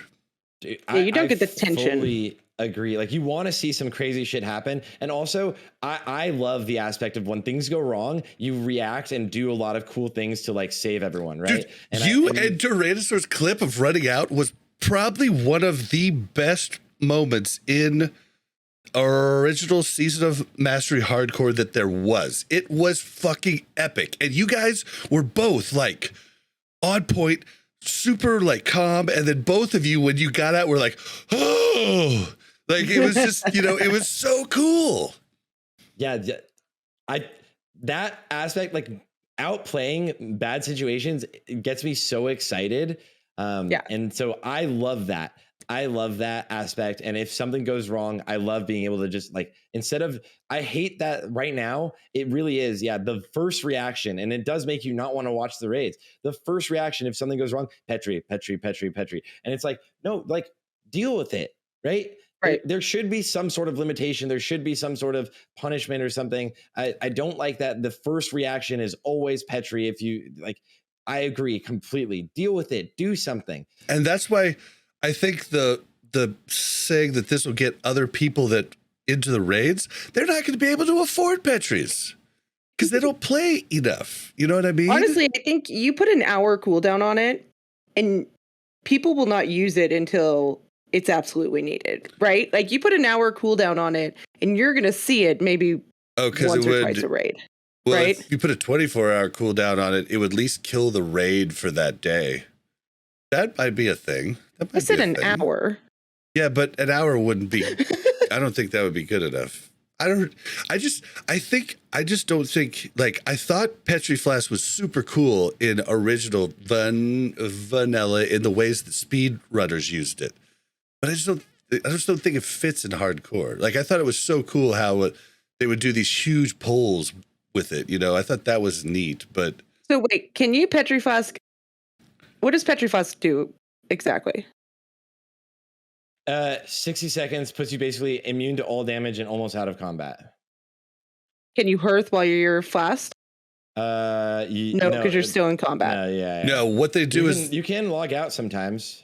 They take one Petri, drop group, then right before they get ported out of the instance, they have to have now, most people that die right now in hardcore raiding just don't properly do their macro for to like take off, buff, re-Petri. So like they have to take two of them normally to get out with the leaving the group thing, you know, or just maybe leave Petri in and just don't warp out.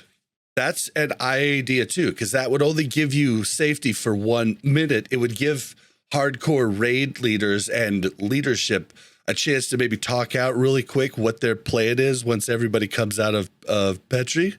That could be kind of good. It'd be kind of like a timeout in sports. Hold on, pause for a second, guys. I got to figure out what's going on here.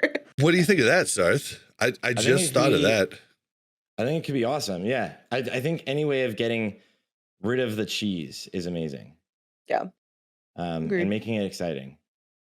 Yeah, that could be actually Cool. really cool because that would give them time to like actually formulate a plan and maybe way less people die. You know, maybe they decide we're going to run. This is what your job is what your job is what your job is. All right, go, break. You know, like that would be kind of cool, actually. I never thought of that. Yeah, I think it would be a blast. One sec, someone's actually challenging me to a Makara. Oh, God. Hunter. Oh, I fucking do it. I wish I could put it on. Oh my God, I got DC'd. No way. I forgot that you can, if anyone CCs you While you're jumping. while you're jumping, you're out. Wow, I'm going to die. That sucks. What level are you?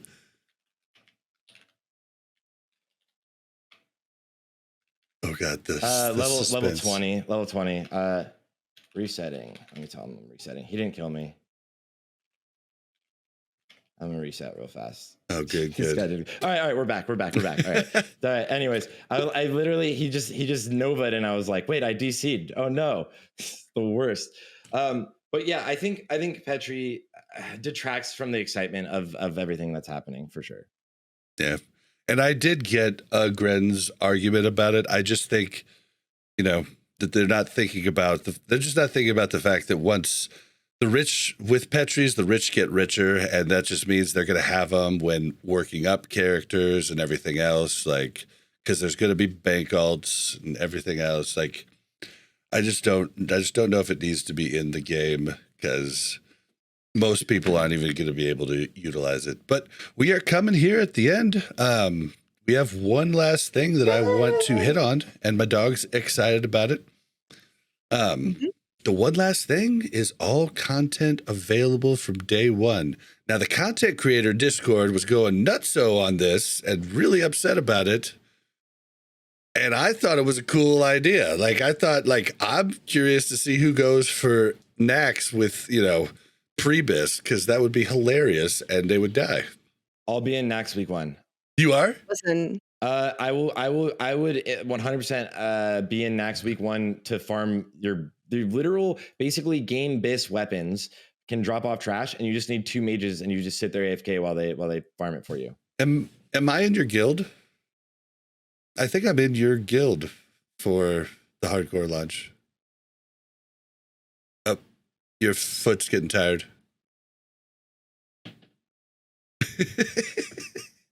My stream deck just shut off and that's what, so I'm just not push to talk.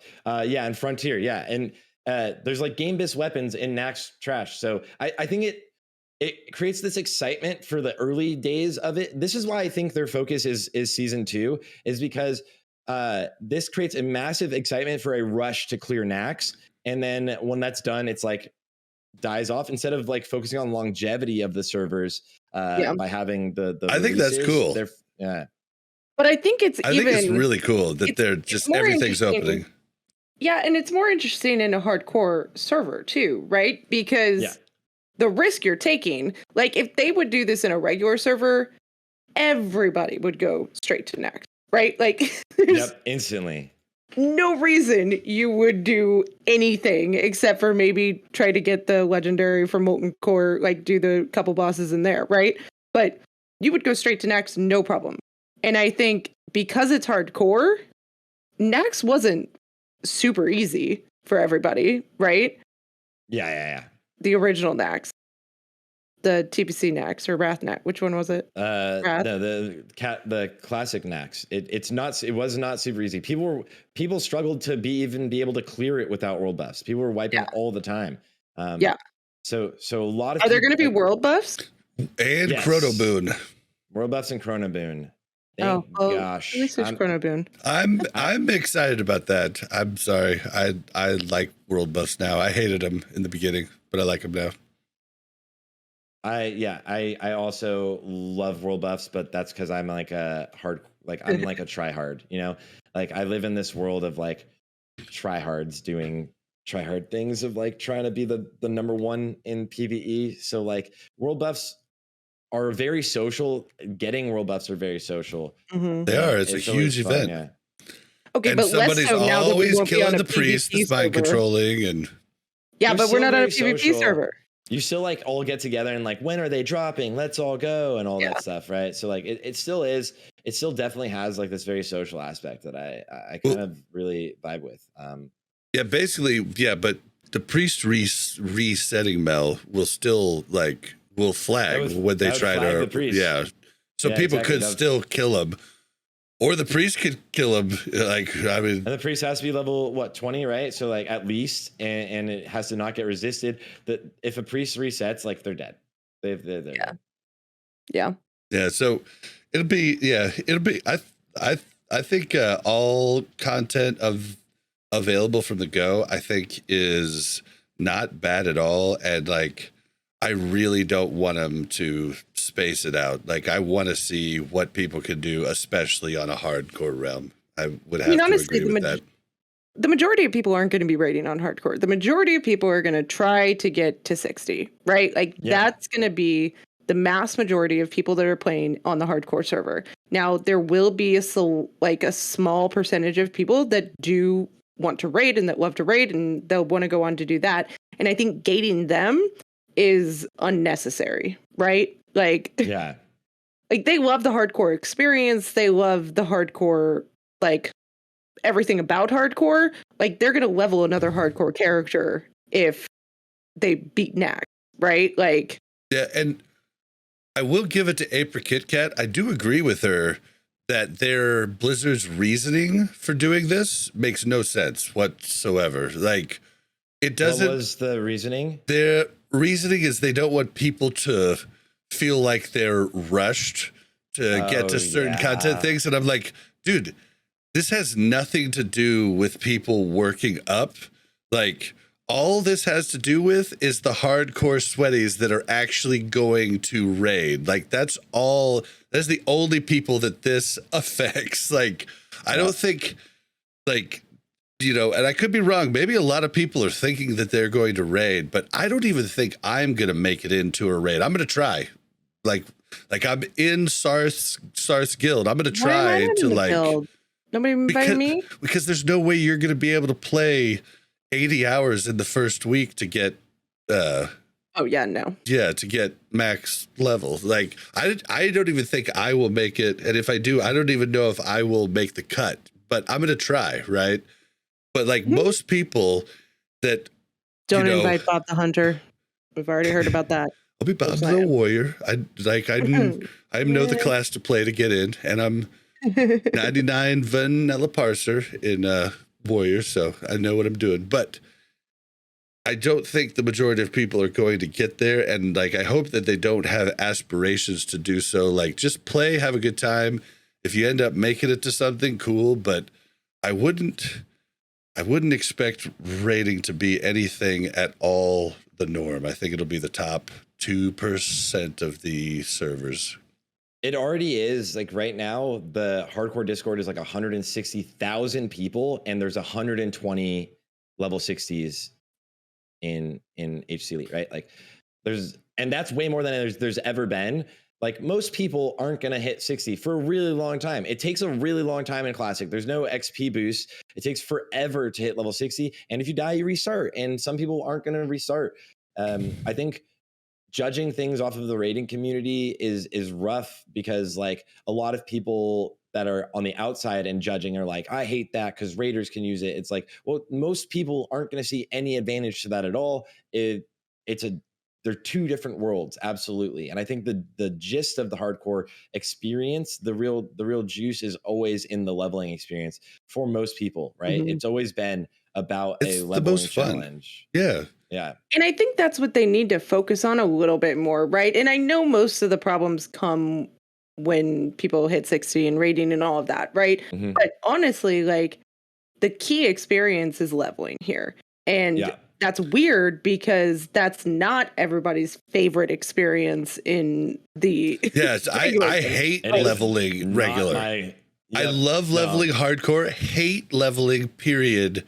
I mean, I don't hate it. Like, I like leveling in Wrath because it's faster. And Joyous Journeys makes it even better. Like, I get giddy on AV weekends and stuff like that. Like, that, like, I like going fast. Like, that makes me excited, going fast. But I just don't think like there's a common misconception between a lot of people that seem to think that everybody completes the hardcore challenge. The vast majority of people never get a level 60, let alone 2 or 3. Like the vast majority never make it. So like everybody who has never played hardcore crack me up when they're like, oh yeah, that seems easy. It's like, bro or lady, you got no idea. You have no idea what you're talking about. Like it is hard. And then try playing with Bob as your duo partner, trying to kill you all over the place. You know, we've got an extra level of. Hey! I was just trying to make duo challenging. I have more 60s than you. Thank you very much. You have more time than me. Let's be real. That's okay, fair. Wait. That's so fair. auction house is still there. Mailbox is still there. Like, there's no limits on any of that. Yep. Okay. No limits on any of that. Right now, the auction house on the beta is awesome for making gold because you can sell gear that you've like all the greens you find. It feels really good. It's obviously going to get abused as players in World of Warcraft community love to reduce their own fun by min-maxing. Mitch is going to be stacked with bags. Dude, Jordy logged on yesterday. I was in Discord still. This is maybe even 8 in the morning this morning, right? Actually, this is 8 in the morning. Jordy logs in to his level 1, and we're in this Discord call with all of the homies in the guild. And Winky's like, Jordy, where are you? I'm gonna come find you. And then he trades him like all bags, a bunch of money, trades him full gear, and he's like, oh my god, dude. And that was Jordy. Imagine the like bigger streamers. They're gonna get juiced up, getting everything. It's gonna be.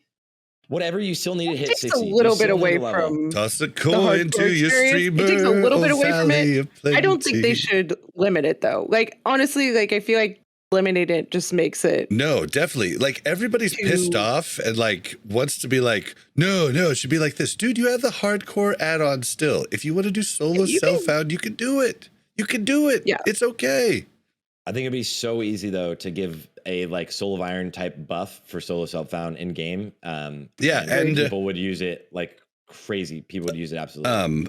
Gren's most recent reply to somebody who was asking for like all kinds of stipulations, like a cooldown on trading greens and only to like a certain level range. And it's just like, but you would want to prevent them from trading down 3 levels, then 3 more levels, then 3 more levels, then 3 more levels. And he's like, so you want to put a cooldown on it. And the grid's like, probably not going to be able to super satisfying answer here. It's like, dude, what are you asking? Like, you're asking for way too much. And the add-on does all this. I feel like people. And they did a lot of work on the add-on. Use the add-on. Like. Yeah, and I think people are missing that, right? Like the whole point about this is that Blizzard gives us a place where we can choose the rules, to be honest, right? Yeah. And you can make a harder hardcore or a hardcore. There's still a huge hardcore community that loves to play the game a certain way with solo self-found, but there was also a lot of people that didn't want to play it that way, that played it just I won't die, right? And that's fine too. Like this allows everybody to play on the same server and play it the way that they want to play it. And nobody's stopping you from playing it the way you want to play it. You can be in a guild that has only solo self-found people with the hardcore add-on that can prove it, right? Yeah. And I've also heard people saying things like, this wasn't necessary. This is already in place. The add-on's there. But I beg to differ, guys. Like this, like the whole appeals process is something that needed to come to an end. The mods could not do it anymore. Like it was too much, and it's just grown way too much for these poor guys and gals to be able to like keep up with it.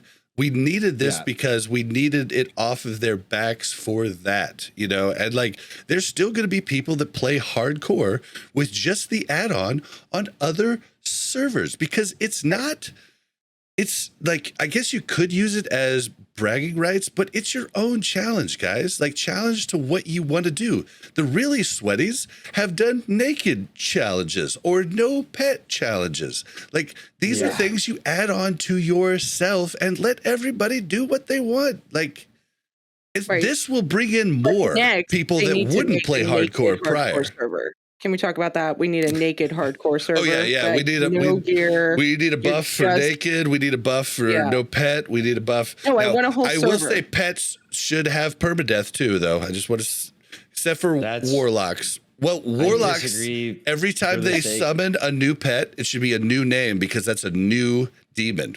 Because the other demon is dead. The thing about pets, and I know people have done it and they have to just tame a new one. In hardcore realms, you use your pet so often to save your group. Like someone overpulls, my pet will go tank that, and I'll also pull, like, I'll make sure that my pet pulls aggro on this mob right before it starts casting its next cast, because casters obviously hit like infinitely harder than everything else, and that next cast would have killed the tank, but it will just one shot my pet who's already taking another ad. Like that, I really like the ability of not like having to do that all over again. But I get that people. I know. I'm really joking when I say it. I'm really just joking. Like I'm just making jokes. No, I'm not. I want to see more Sarth deaths. Right? Oh, so Sarth deaths. Not allowing. I had my first death. I had my first real hardcore death yesterday. Yeah. Tell me about it. I went into Skull Rock. You know the like right outside of Orgrimmar, the level like 12 to 14 mobs in that little cave. Mud huts? No, I don't know that area. Okay, there's like yes, you do, Mel. You played Horde for years. I went in there at level 8 to try to be the first people, like with a little group, to try to be the first people in the world to ever clear it on hardcore realms for no glory. Just like we're just ahead of everyone right now. Right. And then, but we're also way lower level. It's like, but we're grouped up right now. Like, might as well, fucking take as much challenge as possible. And we had finished the quest. Everyone had gotten the quest drop to drop. And then one person pulls 2 mobs on the right side, and then another person goes and pulls things on the left. And the quest mob, the level 14 guy, respawns and spawns 2 ads on him. And we're level 9, and these are all level 12 through 14 mobs. And I was like, no way. Why did you guys do this? And that was my first real hardcore death. And dying at level 9. Come on.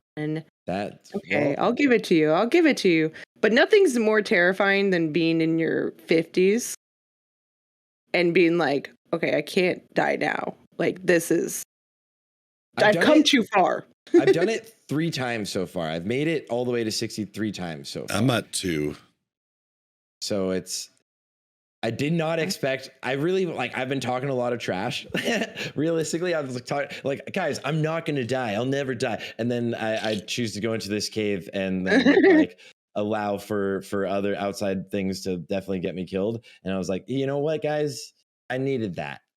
It is nice that you died in a cave, right? Like, how often were you warned about going into caves in general, right? Yeah, and it wasn't like my fault, but I was there with the group, so I'm like, this was my fault. You just put yourself in dangerous situations in a cave, right? Yeah. The worst part about dying in a cave is as soon as you die, someone in chat will let you know that just 5 meters from you was a reset spot.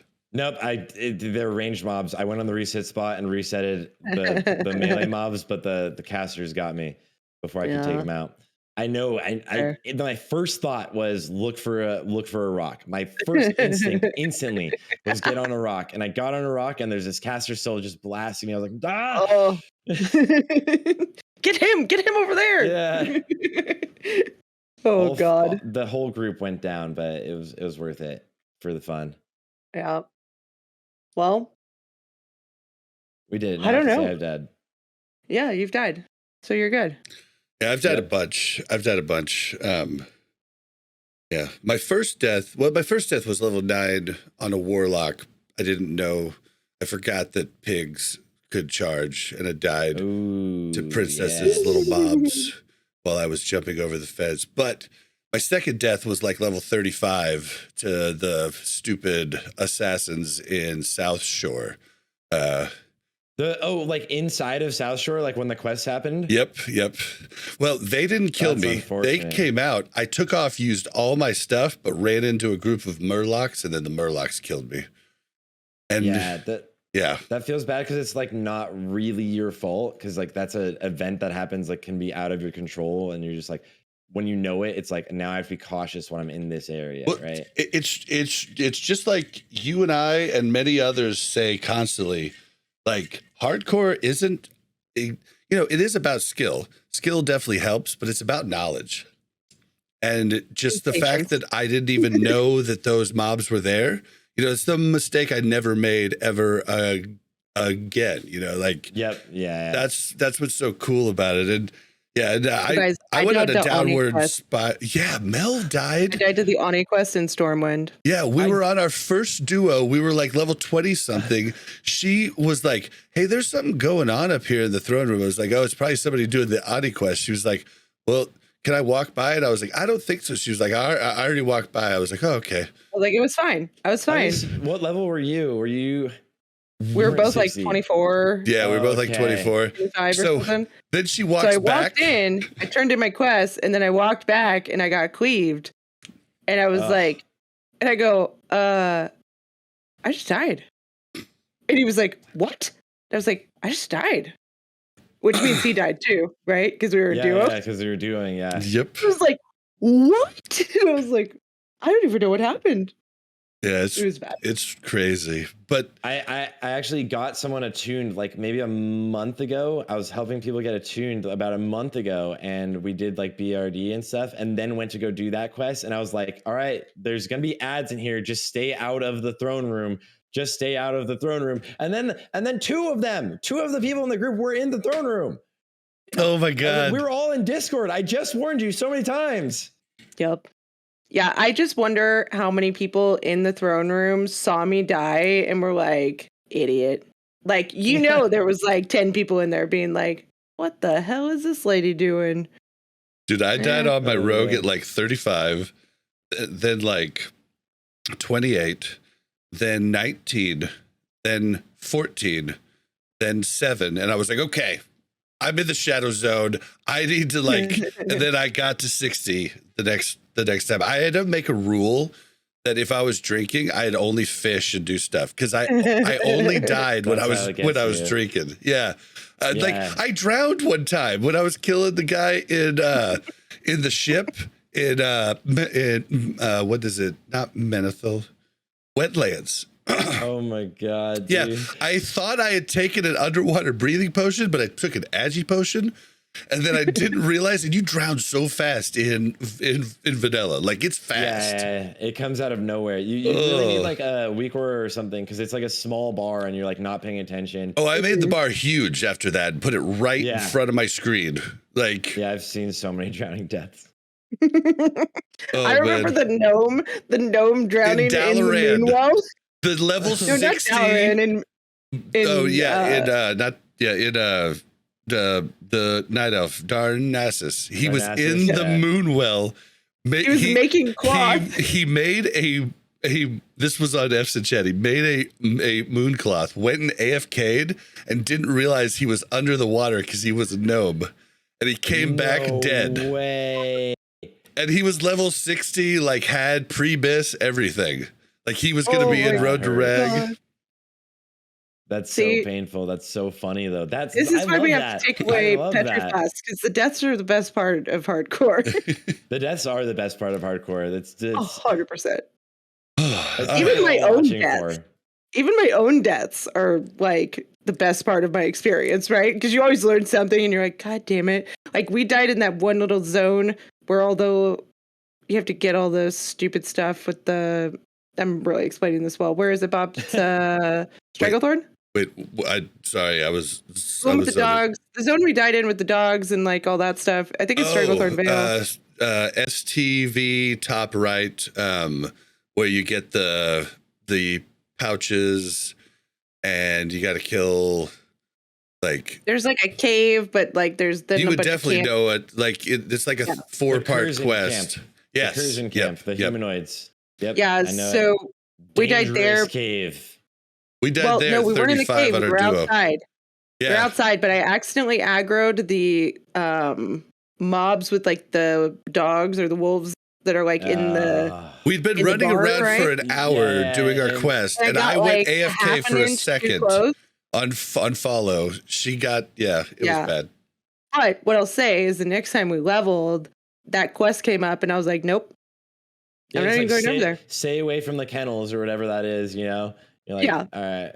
No, and very I just cautious. didn't go do it. I was like, I'm not doing it. I'm not doing that quest.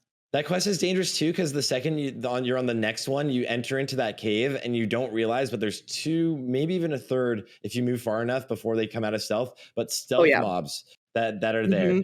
And like, that cave is one of the most dangerous ones for sure. I think the most dangerous cave, in my opinion, have you guys been to the cave in Darkshore that the Naga can like knock you off? There's like a quest to get mushrooms in it. Yep, you get 1 gold mushroom. I just did it with Go the other day, and I was like, make sure you face your back to the wall. That was the first thing I told him. Yeah. That's that the one. Deadliest cave. No, you just have to know how to do it, though. You just go around the edge with your back towards the wall. They can't knock you off. Yeah, but it gets people. It gets people a lot. And respawns in that cave like that. That's where I died at night at 19 on the road. Yep. That cave just gets sketchy. It just does. It just gets sketchy, and you're just like, wow. And they respawn not at the same times, right? Like I feel like a lot of mobs are on this like respawn timer, right? But I feel like those mobs randomly respawn, and you're like, now there's 4 of them. They do like a social respawn, which happens some places. There's like this batched respawn where everything respawns at one time in some different places, and that happens in that cave. So then you'll be like, okay, if I have to run, I'll have 1 mob behind me. I'll kill that or pull it off to the side and then run. But no, everything respawns at exactly one time. You're like, oh, hello. Hey, do they fear or something? Chill. It's just the knockback that's scary. Oh, okay. Like, yeah. But like it really is, it's these respawns in there also that just gets people, and then someone dies in there, and then they bring more of those mobs on top of everyone else. Yeah, that's the worst. If you're in there with somebody else and they die, you're like, no. You're actually scared. Who's the bear there? That's the cave like right next to that cave. The bear, like Mama Bear. Oh, like the Mama Bear. Yeah, I forget what it's called. So me and Go are doing our hardcore stuff. And I taught Go how he probably knew how to do it, but I suggested making a macro to /target mobs and then Moonfire. Well, we went to that quest. There was a line of 10 people long. They're all talking about how long they've been waiting. And I was just like joking. I was like, Go, you should just tag it. And then he goes, and it spawned. He goes, I got it. I was like, oh God, these people are going to hate us. And so we just killed it. Then we just walked off. Didn't say anything to anybody. I was like, okay. Run away. You're like, I don't know who did that. I love there's right now, because you can finally group up on the hardcore realms or on the beta. There's this name mob, Sarkoth or something in Duratar. It's the named scorpion. And there was probably like 30 plus people there. And I'd already been in a group before trying to get it, and we lost the tag twice. And I was like, this is a waste of my time. But I was running back through the group, and it was like 30 plus people. And I was like, anyone invite? No one invites me. I just had my macro on my scroll wheel, and I was like, whatever, I'll just run through. And as I'm running through, I tag it instantly. And and everybody just like, because everyone's trying to tag it, it just instantly dies. I loot it by myself, run off. You know what you should have done though, Bob, is when you and Go did that, or when you did that, Sarts, you should have done it and then like gotten back in line. Like, I don't know who got that. Like, I'll just wait here for a little bit. Oh, that's hilarious. That's hilarious. Of someone and then loot it and be like, I didn't even think about that. I just like get back in line and then just like wait like 3 minutes and be like, all right, this is just too long. Just take it easy, dudes. I don't know who that asshole pulled was. You guys need to be better at being assholes and not getting caught. Like, come on. Yeah. No, I don't even care. I'm like, just CC has a shorter MS on the server side, and most people don't know that. I try to tell people all the time, but CC has a shorter MS. So like, if you could gouge something, if you know which way it's going to face when it spawns, you have a better chance of getting the tag than anyone else. You do. You literally. People don't know that. Yeah, you didn't know that, did you? So You learn. I all know of these that things when you're doing the Moonfire Scared is Lord farm. Biss.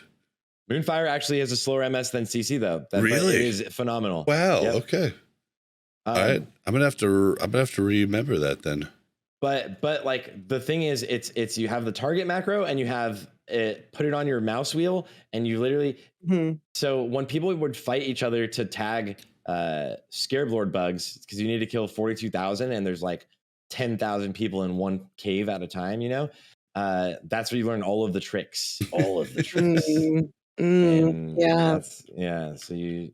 And then you also, See, then you start colluding and bringing in alliance. Dude, I guilds mean, to wipe out all the other horde. I even had macros to target and accept quests, like before I had rested, like which does it for you pretty dang good. Like I had like /target, interact with target, and then I had questy auto accepting quests. So like, you know, when like a escort quest was where you spawned, like 5 people there trying to quick it. Yeah, you get it right away. Yeah, we definitely won in a lot of those situations because of those types of macros. But you were a druid, so you had Moonfire, but I was a priest. So like my only instant cast is Shadow or Death, which I don't get until my only instant damage cast, right? Like I get Shadow or Pain, but that ticks. Like everybody's gonna get it before that ticks. So I didn't have anything that I could tag with. So Moonfire is so good on a fresh realm. It's like getting those tags on a fresh realm when everybody's there and fighting for tags can be so clutch. You can level so much faster. Yep. All right. Well, we don't want to keep Sarth for too long. So, got any last words before we start closing out? Thank you guys for having me again. Sorry I missed last week, but thank you guys for having me. I love you guys, and I'm really excited for BlizzCon. I don't know what the plans are at all, but I'm gonna go. We're gonna party. All I know is I have a room, so you're welcome to store alcohol or anything you want there. So perfect. Just Bob. I don't have a room. Just Bob has a room. I'd like to point out that he always does that. He's done that twice today. It's like the fourth time. Do it. I just feel like we're the same person. So if I say Bob or Mel, it's just the same thing. Yeah. Like it's just, it's just he's looking me at home. I actually don't get to go. Yeah. All right, then I can't wait to hang out with you, Bob. Mel, I'm sorry you're going to be missing all the fun, but I love you guys. I hope you have an amazing weekend. Thank you for having me. You too. Awesome. All right, well, we got one last thing. I haven't done this in a while before we go.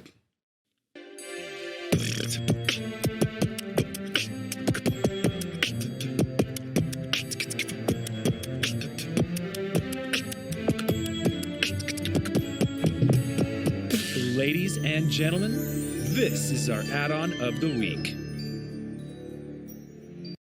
All right, somebody suggested this in Discord, and I use this add-on literally daily, especially right now with the new release of TOC. And so I wanted to bring light to it. I believe I told Sarth about this a long time ago, and I don't know if he uses it now, but I know I told him. WowSims Exporter. So, this is an add-on that makes simming way less work. Like, so simming on a lot of different DPS sims, you have to put in your gear and your talents and your enchants and your gems manually. With WowSims Exporter, you can use the GitHub sim. In game, you type /WSE. You save your character, go over to the site, import it, bada bing, bada boom. Everything you have is there. Then you just change the one item and you can check it almost immediately. It is so beautiful. I can't believe I haven't done it on one of our add-ons of the week. It saves my life. Like, it's glorious, especially with so many characters. Like, it just makes life easy. Have you used it, or did you ever start using it? It would make my life probably easier, but I have to share, like when I'm making a lot of my bis lists and stuff, I have to share that with everybody. So I use like the website to show it and then share that with everyone. But like, I think everyone should use it, because unless you take the time to, I have put in all of my separate characters onto my sim. All of my different characters have all of their current loot. So whenever I get something new, I just add it. But like, I'm like, I do that to like my that, spreadsheet. I do that to my spreadsheet. Like Mel makes me a spreadsheet for all my characters at the start of each phase, and then I just mark off the stuff I have. But as far as like trying to sim things quickly, like, because the people in the know this, but your BIS list isn't really truly, it's only your BIS list if you have every single item. You have to know what your soft caps are, what you're actually aiming for. And so sims work out really well for non-BIS upgrades, and that's where I use it the most, and so like, yeah, they're not perfect, but if 80 upgrades would integrate the WowSims exporter into theirs, I would love them, because I would have 80 upgrades too, because it's nice to send people like a link of your gear, and if you send people a link of the GitHub, all they're going to see is whatever they last filled out there, because it's all saved locally. There is a way to export yours, like your individual one. Oh, you can. I think they should make it like an easier way. Wait, in GitHub or in 70 it's kind upgrades? of convoluted. In the GitHub one, it's just kind of convoluted though. Like, everybody that ever tries to send me one, and like all I see is my gear when I. Yeah, they should make it easier, in my opinion, but I don't know how much of a challenge that actually adds or presents. So I'm not 100% sure on all of that. Nettie in chat says that 80 upgrades works with does it work with this add-on I just talked about? 80 upgrades has an export or import function in the Sims also. Huh, okay. Well, then I will have to check that out, because 80 upgrades is a great site. I just like, okay, now you're saying I think so. See? Said I'm sure, just the line before, but okay. Well, either way, this makes Sims like very bearable. So definitely check it out, guys. A link will be in the show notes, and that's gonna end it for today. Is there any benefit to healer Sims? Not really. Okay. I mean, good. I'm glad you said that, because if you guys would have been like, absolutely, I would have been like, yeah, I totally do it all the time. It'd be impossible to set that up. Yeah, healer like, Sims and healer like parses are just like yeah. I'm not about healer parses, but I just like to make sure. Jordy like, in my mind, healer parses. I'm like, yeah. In my mind, I'm like, that doesn't apply to me. But then I thought I'd ask, because I just wanted to make sure that. Yeah, totally. I think that's smart, right? Yeah, all the way into the BIS lists are really, really solid. They're really well done, I think. Yeah. The Wowhead ones are a little weird. Like, I still don't understand the Disc Priest having so much hit gear, but maybe like they just don't need the other piece. But some of the Wowhead stuff is just a little out there for me. But I love Wowhead. Like, Wowhead's a great site, but some of the BIS lists I don't like. I trust the Rogue because Simonize did it, but the Disc Priest with like 5 pieces of hit gear is just a little weird. But I understand they don't use like a lot of stats, and they hit their haste cap pretty easy. So maybe they're just seeing it because there's more crit or something and spell power on a piece, and then the hit is just like a non thing. But I don't know. I probably prefer nothing better. Yeah, better alternative. I prefer WowTBC.gg for my BIS list. It's very similar to Wowheads, but very different in a lot. Actually? Yeah. That website I would highly suggest against. Really? Personally, the person who does it just like copy paste something from old private servers that he finds and then never does any research. Like, he'll literally, it's one person, and it's really very aesthetic. It looks really good. Maybe they're trying to be better now, but it used to just suggest that you even like literally used consumables that you couldn't even use in Classic. It was really bad for TBC, really like atrociously bad for TBC. Huh. See, because So I try to stay away from it. like I was actually impressed with the site because I told everybody that Grim Toll and Runestone should be on the BIS list for Combat Rogue in Ulduar, and it wasn't. And then, like, I don't know, 4 or 5 weeks in, they both got added, and I was like, "See, I told you." I've seen things change on it, so I feel like from what I've seen, looking at the different, and it might be different per class, but it looks like he just steals them from class discords, which I accept a little more. Everybody in the class Discord coming together rather than one writer for Wowhead, unless that writer is Simonized or somebody I really trust, right? Yeah, I think Wowhead now is very, very dependent on class discords. Wowhead does like a lot of collaboration with the class discords on their simulations and stuff. And WowTVC.gg, like he just sees something once and then it's probably different now. So things might be completely different. It could be that he just plays Rogue and Warrior, and so he keeps constantly changing those. Like it could be that. Like I only use it for certain things. It's owned, like they figured this out. It's owned by like a Russian guy who has different websites for all different types of games, and they all have the same aesthetic look, and it's a really good aesthetic. So that's why it looks good. Really good. But it's like all of the different games. It has like guides for all of the games, but all of it is like very much copy pasted information that like isn't up to date or even right. Like an example is Felipe was in chat earlier. Felipe knows that like he was telling mages to use consumables that like for BIS lists and their consumables that mages didn't ever use, right? He was like, there's saying, definitely like, problems. Like, instead of pre-pot, use mana pot and stuff. And it was just copy pasted from old information, and that's apparently been dug up many times on a lot of those sites, the GG ones. I try to warn people. I only use the BIS list really, like the PvE guides, like Prot Warrior, like glyphs are like totally wrong, right? Like there's a lot that's just like wrong, but like it's been pretty good for me for BIS lists, like through TBC. I usually compare it to the Wowhead one too, right? Like I look at both and I'm just like, okay, and I make my own decision because I'm the smartest person in the room, you know. I appreciate that. I like that.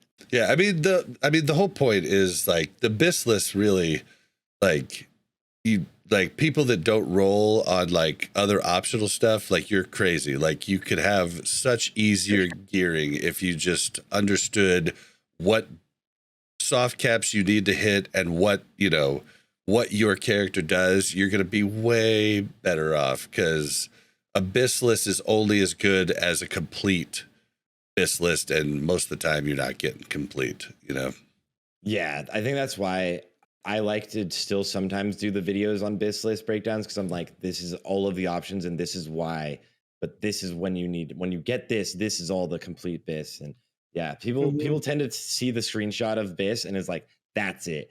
I need those items. That's it. Like I'm done. Yeah. Like if I chose on my Rogue today, I could buy 2 pieces of 245 tier, right? If I chose just the highest, like the biggest upgrades on my BIS list, I would have chosen gloves and helm. Well, as a combat rogue, choosing the helm and switching from Mim's goggles, I would have got an expertise piece. Then I would have had 3 instead of 2. As a combat rogue, that would have put me at like freaking 32 expertise when I only need 26. So like it would have been a completely dumb move. So instead, I went ahead and replaced the 252 chest, which didn't screw up my expertise, and I lost a little bit of item level, but I actually jumped up because I got the 2 set bonus. So like, there's a lot of things where you're actually downgrading, and it's and you have to, or else I would have just been like the only time I would have got any use out of any more than 26 expertise is if I was standing in front of the mob. which I'm not supposed to useless. do. Yeah. So Agreed. yeah. So like, there's just those types of things you have to kind of watch. Like, I can't get the tier helm until I replace the Yogg belt, because I need something that doesn't have expertise there. So yeah, there's just a lot that goes in. But I thought the WSC thing was a cool thing to bring up for add-on of the week. But that was a good discussion. Yeah. Now I'm gonna not trust my side as much. I think it's just always it's good to be cautious. I'm like Mel. It's like if someone posts Abyssless, like I will check every version and then also do like the numbers in my head. I'm like very much.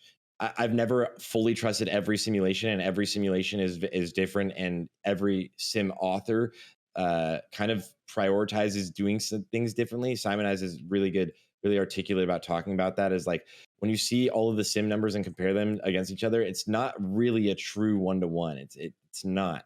So always be cautious and figure it out for yourself, and also what matters to you, right? So like, yeah, it depends on your class. Crusader. Yeah, cleave, your class, like combat rogue. The longer the fight goes, the less damage you know, like overall, like you're going to like start to fall behind. Whereas assassination will be behind in the beginning, but pull back up, you know, because of the way their class is built. So yeah. Or you could just be a healer and figure it out that way, right? You don't have to do sims. You don't have to do parses. You just have to keep people alive. Is like Jordy the only healer content creator? There are some. There's one in my guild that's phenomenal. Holy Palace Sway. Which is just the Swedish Holy Paladin. He's a god. He's phenomenal. Like absolutely goated. I don't think I've seen his content. But like he doesn't really make that many videos. He's just like streams and like we'll also have breakdowns in his Discord. But he's like one of the best healers in the world, easily, by far, you know. But yeah, I feel like it's easy to if healing in raid is being a just chatting stream. That's you know, you don't I guess you're paying attention and you're stressed out, but like it's for the viewpoint of the viewer, it's a lot less like they don't get as excited because they don't see like you're at the top of the healing meters. Look at you. Right, exactly. Or you shielded another person. Good job. In Overwatch, it was sick because Anna plays were fucking dope, right? Like, hell yeah, I love Anna. And like watching people even like Zen, almost 7, like Zen and Anna, yeah. All right, well, you just see, yeah. We should probably let Sarth go. Yeah, that's fair. Thank you for sticking out. But hold on. Don't forget to follow us on Twitter at WC Reloaded. You can follow the Mash Shows Buttons Network at the Mash Network. If you want to send us an email, WCRpodcast@gmail.com. If you'd like to join our Discord, it's discord.me/Warcraft Reloaded. If you'd like to help the show, Patreon, or anything, go to warcraftreloaded.com. You'll get all the information and everywhere to find us there. Boom. Sarth, where can we find you? Yes, guys, you can all find me on Twitch and YouTube at just the name Sarth, and I think on TikTok as Sarth. Maybe it's Sarth Official. I don't know. I think I have Sarth, but that's my largest platform now, as of 3 months ago. Wow. So if you, I'm doing a lot outside of World of Warcraft on YouTube and there. So it's been a lot of fun playing other games. But yeah, if on Twitch you want to see me live.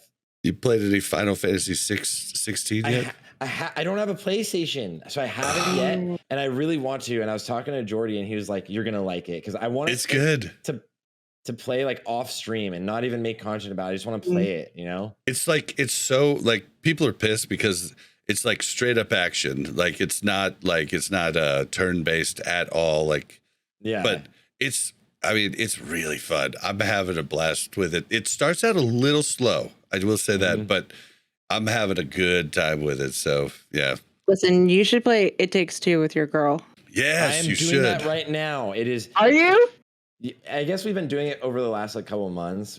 Cody, so fun though. It's awesome. It's so fun to kill him with the other weapon too. Like, and you're like, oh shit. Oh yeah. I didn't know that did that. I'm always Cody. He always has the weaker weapons.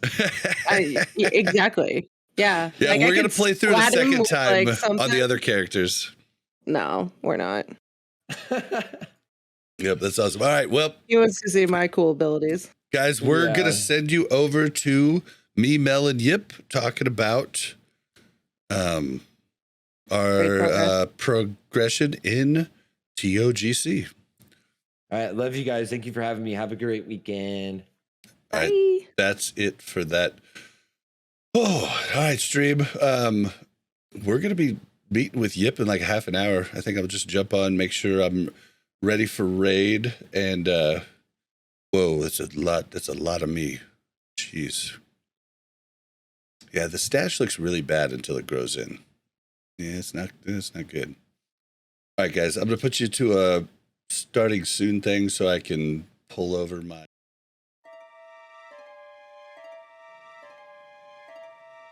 Gather around the fire, everyone. I have a story to tell. All right, and now we are joined by Yip, aka Ryan, proud leader of Varg, and he's here to tell us about our progression in TOGC. We've told you a little bit, but we definitely just are like, yeah, we killed a boss. We just don't have the skill. We don't bring the Yip flair. Yep. For sure. So Yip is here. Unfortunately, this isn't going to be as long as it was for Ulduar, but hopefully we bring that back for ICC. All right, Yip, welcome to the show. Hi, thanks for having me. Luckily, like we go through the ringer on every boss, so we do have the info for people, even if there's only 5 of them. Long. Don't you Yeah. worry. I can. We've got the info that at least I don't know how everyone else's class discords are. The Paladin Discord, though, is an absolute just everyone has given up and just there's no info at all to be gained. Like if you wanted to learn about tanking TOC, You're not too the late. Paladin Discord.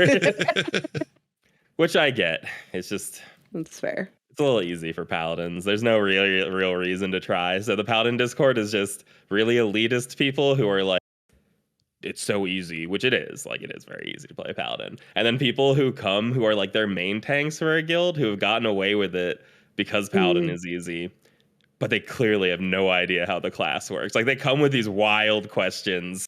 Like, I don't know. It's like, what if I wear a spell power weapon for a noob that doesn't have stamina on it? And wouldn't that do? It's like, stop. You're a physical Like, class now. No. Yeah. It's like people. Listen, Yeah, you need to don't know. double dip. The whole reason you double dip on strength is because you get spell power and strength, right? But like people just, which I understand. Like, I mean, you just pick up a class and you play it and you like read the guide or whatever. You don't think about all of your talents or what all your stats do. But it is just funny some of the questions that pop up where it's like you're tanking for a guild and you have like actual no idea how the class functions. But that's okay. Dude, this listen, is why. Mel, the weekend raid tanking, because she realized, first of all, I signed up when we said we weren't going to do any hard modes. True. And then we started doing hard modes, and I was like, okay. One, I don't know that I'm good enough for this, or have the time to be good enough for this. Like, could have done it. I don't think I had the time to do it. I mean, And I that's was why. like, That's why I finally understood. Like, I always thought it was weird. Stoof had 2 pallies and yada yada, but like, I understand it now because I like the whole reason I haven't gotten into PvP is because I took on like a role I'd never taken on before. I wanted to tank here in Wrath, and like, I wanted to know everything about how that worked. I did not want to have a case like I screw up enough on my own. I don't need to like on top of it not know what my what my stuff does. And like I still to this day still learn shit that I didn't even know. Like a month ago I learned that I could do mocking blow in defensive stance. I was switching to freaking arms to like do mocking blow and switching back. Like and that was that's exactly so what I mean with unnecessary. Paladin. It's like the vanilla mindset because you know what it does, but you just have too much info and things change every expansion. And you're like, oh, I can't keep all that straight. Yeah, Well, listen, and so you like become I want to be the Paladin- best I can be. So like I'm not Yeah. going like I'm not like I like playing the same classes alts because then I just get more practice. Like, so I do Fair. get that. Like, and I don't think a lot of people take that into consideration. And it's not role specific either. Like I think someone might think like, oh, tank is a big role to take over. But when I had a DPS Ulduar, I wiped the raid with a gravity bomb because I did 50 Ulduars tanking. The tank doesn't get gravity bombed. Like it's like suddenly you have all these different mechanics. On Thorum, you can freaking die from the electric charge. That doesn't happen as a tank. Yep. Sometimes I sidestep them, but sometimes I just eat them because I'm getting spammed heals. So it is just a different learning curve every time. And I'm just like, I just want to tank. Like, I just want to go back and tank. I know Hearthscar was like, well, you should probably get a red set. And I was like, nope, this is too much for me. I can't learn how to play red and tank. It's just too much. I can't do it. Gotta go. Yeah, I totally get that. But TOC is out. We are out of our Ulduar hell. And we've killed some bosses. So why don't we jump into them? Let's do it. The first one is Beasts. Beasts of Northrend, maybe is what it's called. That one. This is the scariest fight for me because everyone keeps saying how easy it is, and every time we do it, half our raid is dead by the end. This is true. In a 10-man weekday raid, and weekday has definitely our most geared and some strong players.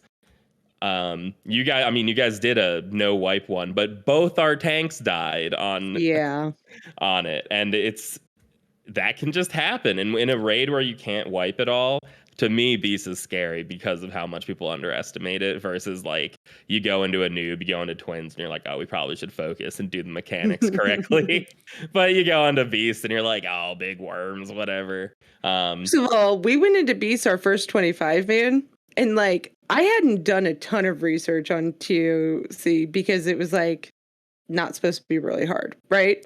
So we go into 25 man. Which I think a lot of people did too. Right. And I think there was a good number of people that had tried out the PTR with it, right? But there was a bigger number of people that hadn't, right? I swear to God, we went into Beast and we were just like, all right, pulling. And I was like, okay. Right. I figure if there was something I needed to know, he probably would have told me, but I'm hoping that I'm not going to wipe the raid with some stupid mechanic. Yeah, that's basically how it goes. I think that's the hardest part of TOC is everyone's attitude toward it being very easy and just like launching pulls.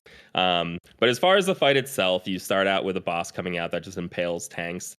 This is completely one tankable if you have good enough DPS on 25 man and probably one tankable on 10 man no matter what, because you can bop off the impale stacks that add up. You can take like 4 of them. So one tankable by a pally. No, because anyone can get bopped. Oh yeah, okay. Yeah, so you don't have to like self bubble, but it is a little sketchier calling somebody else to bubble or to bop you because you have to line up your taunt and the bop at the same time. So obviously a paladin would be the best thing to solo tank it, but you could get around it. But the problem is like you run a lot of risk just in general, only having one tank. Just because if your DPS is low and you have too many impale stacks and you die for something, or if like you die in another phase, it's better to have another tank in 25 man, I think, no matter what. Or just have two feral druids. Yeah, or have feral druids on the side who are ready to Can we just point out that usually if the feral druid takes over and they survive, it is good for the feral druid, but really the healers are the ones that really suffered through that whole situation there. That is true. That is true.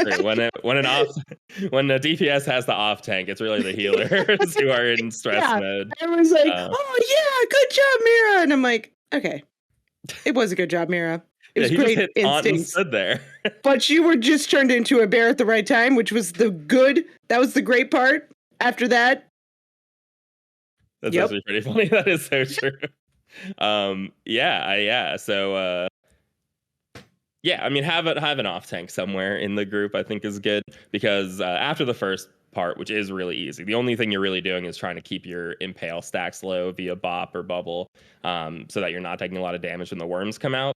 Acid Maw and Dread Maw, I don't know what's best.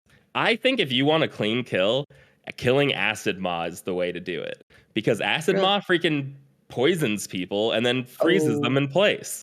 And that's super frustrating. When Dreadmaw dies, you no longer get the thing that burns off the poison. So I think in an ideal world, in the best world possible, you get Dreadmaw to like 2% in the first phase, and then you start DPSing Acid Maw, you get that last burning bile.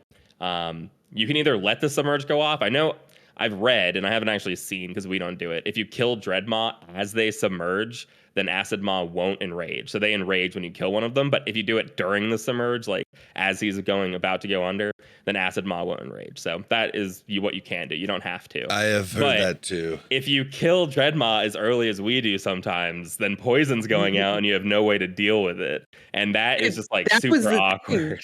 That's what's killing us. 10-man, right? I also remember, so I was in a hotel when we were doing it this last week in our 25-man, and I was like, oh my God, am I lagged out? Like, what is going on? Like, I couldn't move at all because I was frozen from the poison. And I was like, I legit thought I was lagged out for a good 15 seconds. And then they were like, oh yeah, we don't have anything to cleanse the poison. And I was like, oh, okay. Yeah. Well, at least it's on me. You have to DI it off somebody, so you can DI a tank. Put a soul stone on a pally healer, DI, and have them come back up. So there's ways to mitigate it, but all of them just require like more coordination than a fight that is supposed to be super easy. It doesn't like that. Right. You wouldn't consider that level of coordination to be like a necessarily easy fight, which is why I think it's important to kind of like talk through what the plan is ahead of time. But yeah, I mean, if you kill Acid Maw first, though, you're getting Burning Bile, and whoever has it just has to stand outside of the group. It's still a lot of healing, but it's not as bad as if you kill Dreadmaw early and don't burn off people's poison. But yeah, I mean, the worms are fine. It's easy to lose people. The nice thing is even with half a raid, you can still kill Ice Howl at the end. As long as you can beat the Berserk timer, you pretty much are good to go. It is a lot of tank damage. Like the tank can die. I get down to like 20% sometimes for sure in 25 in Abyssed out Paladin. So like it's not like you can just relax. But if you are like properly using your cooldowns and you're sacking when Ice Howl jumps to the middle, it's really not too bad.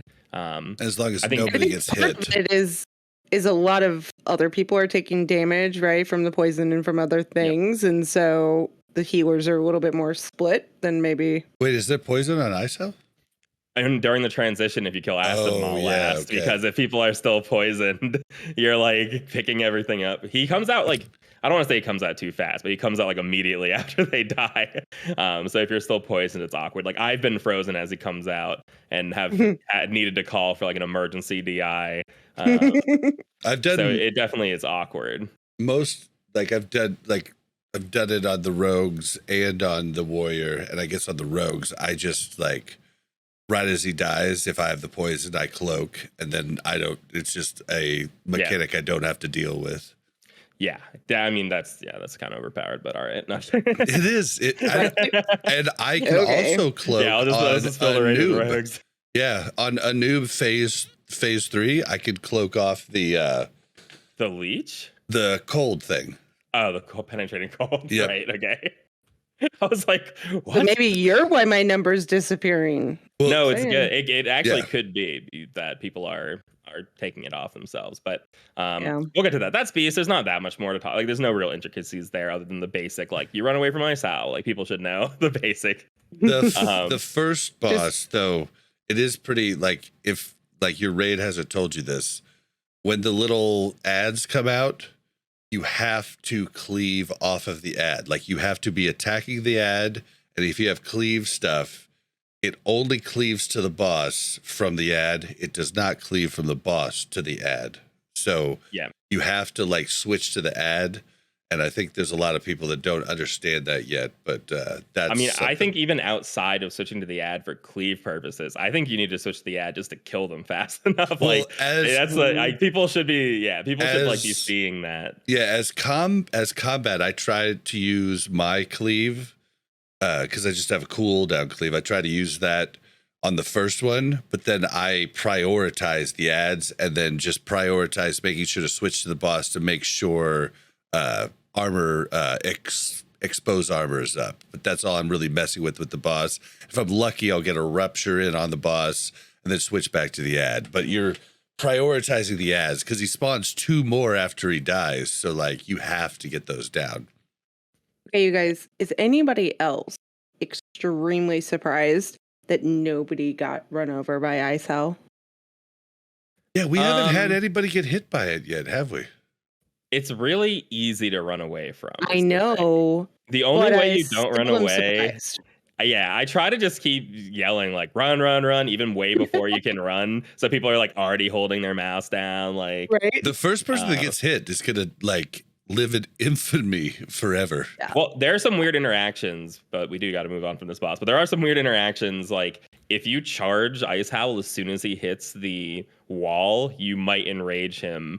And I think like an early taunt will do the same thing. So like you do have to make sure he's sitting there stunned, or you will like enrage him accidentally. Oops. So next up is Jaraxxus. Jaraxxus is incredibly easy, and we're not going to talk about him much. You just kill him, you interrupt the Fell Fireball, you heal through Incinerate Flesh, you run out the flames, which all sounds like a lot, but all these mechanics like do very little, and you have plenty of time to handle them. That it just isn't a big deal. Like if no one moves the flame for like multiple ticks, it'll be like, oh, the melee are taking a lot of damage. I'll move the boss. Yeah. For combat rogues, I would let you guys know, don't use Glyph of Killing Spree because you want to line up Killing Spree with Blade Fury for each of the portals. As we go on, you're only going to get 1 portal before he dies. So like you basically just want to make sure you wait for the portal to use Killing Spree and Blade Fury, and that's the only tip I wanted to give. Yeah, so that's it for Jaraxxus. He's very, very easy. It's just like the mechanics written. There's no like tips or tricks that I have. You just kill the stuff and like focus the portals down. Like the only way that he's focus the volcano too. Yeah, focus the volcano too. Like there's no danger in that fight unless you're taking too long on those targets. So important to switch to them. Third is faction champs, which is kind of just like I don't know. I don't know. There's a few interesting polls you can do. Though. We did it pretty impressively. Yeah, I mean, there's some interesting polls you can do. So I don't know like the rules exactly, but if people are very far away and I run in and pull on Pally, I sapper, I let them hit me for a few seconds and then call people in, it seems to hold them on to me for about a minute or 90 seconds, which is really, really good. We also tried the thing where you die as a Pally, get Ardent Defender, and then lay on hands yourself, which seemed to have the same result as if I just ran in. But it still was very good is the result. Like with damage going on to 1 target for the first, like when you can kill their healer without anyone on your side dying, it makes that fight a million times easier on 25. Yeah. It feels a lot more like 10. You just have to get past that like critical mass period where you're dying more than they're dying. Which once you get kind of a joke on 10.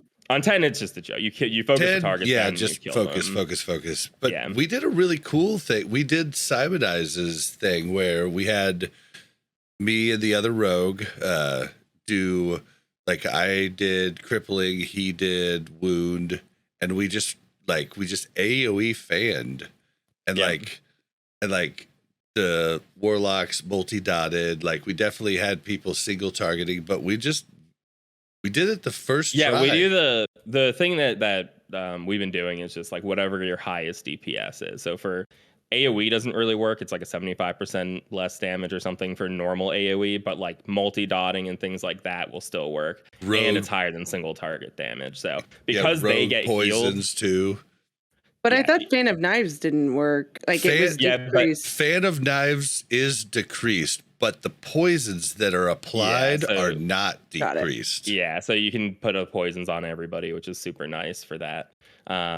But yeah, I mean, there's no tricks. Like if you can do that pull that I was talking about, have the tank go in way ahead of time with some cooldowns and let them sit there before anyone else is in combat, it does seem to have them sit on the tank longer.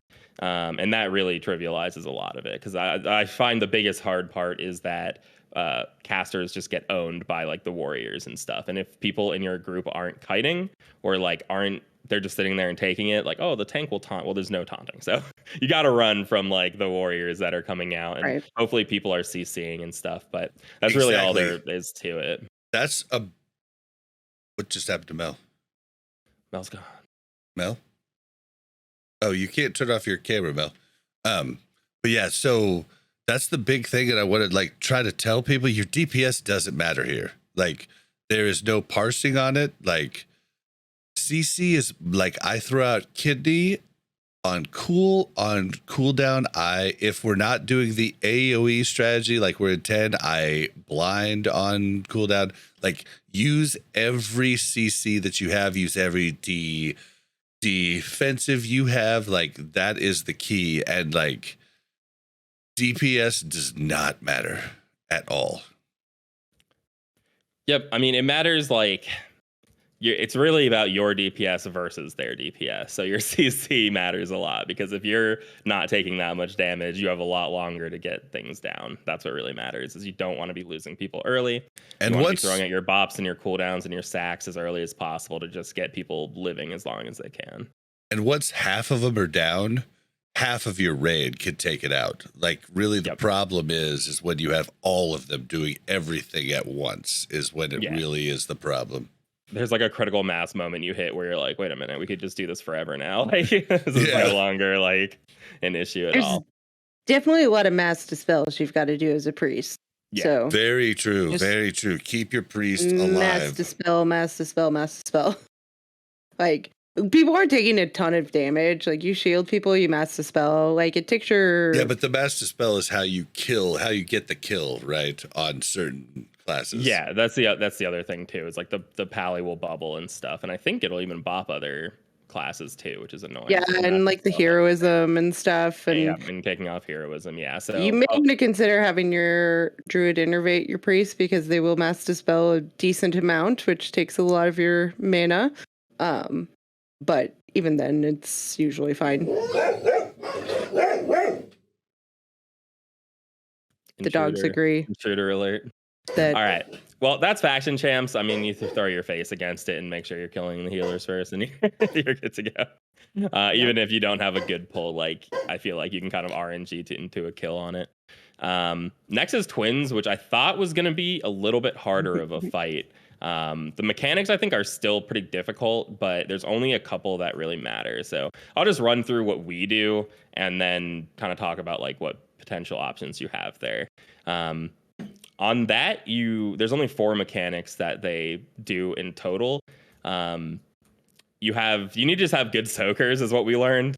We had our Shadow Priest missing in our weekday raid, and I don't know if that was the reason, but we had different soakers this week, and there was a bit of a learning curve. Priest was missing, and I was on hotel Wi-Fi, which was really bad for some reason. And I swear to God, I would stand right on the freaking orb, and it would just like go through me. And I'm like, I think that just happens sometimes too. It was hell on twins this week, and we there's killed really it nothing like you easy can do. peasy. The first lockout. Yeah. So honestly, the light orbs is the hardest mechanic. Not hardest mechanic. I think it's the most dangerous mechanic. 1 orb hitting the raid, fine. It's some extra healing.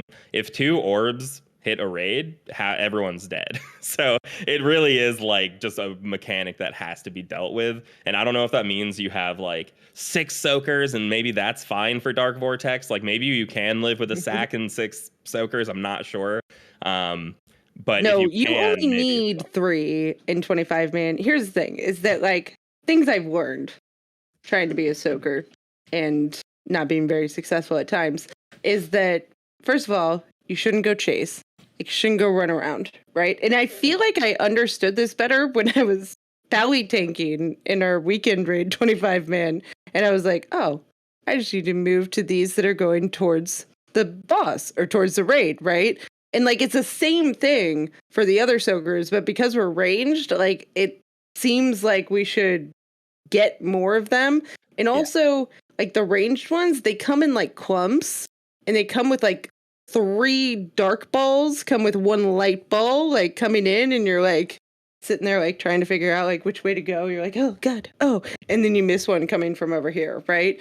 So I think as long as you like take just this small little like piece of the pie over here and you say I'm going to stop every orb that comes in that, it works out, right? But if the person to the right of you is chasing one like way far out, or if you're chasing one way far out, you're going to let others through because they're going to start in their zone and then they're going to go to somebody else's zone, right? Yep. Before they hit the raid. And that's your responsibility. And that's really what kills us. And if you're too far away, like you don't see the angle yet. Some of these come at an angle where like they're heading toward the raid, but by the time they get there, they'll actually miss the raid.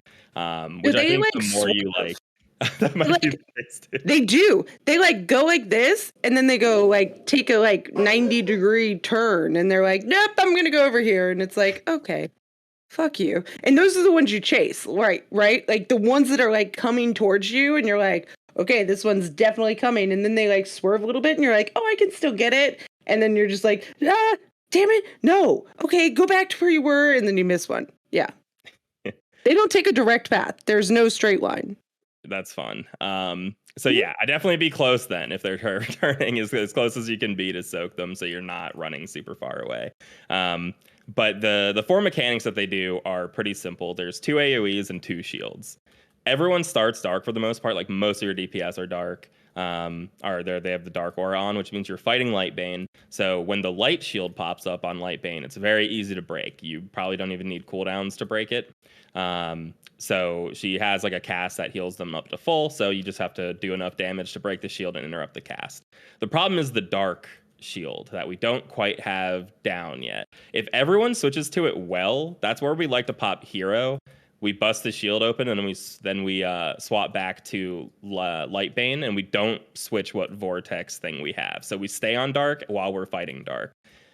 If your DPS isn't good enough for that, then you can go light and kill it, but the problem is then all the dark orbs will start coming in and murdering people. So that feels way more clunky to me than just like pressing hero and making sure everyone is on the dark one, but I don't know if that will work for every guild. So maybe you have a set designated of people, like maybe 5 people will go light for that part.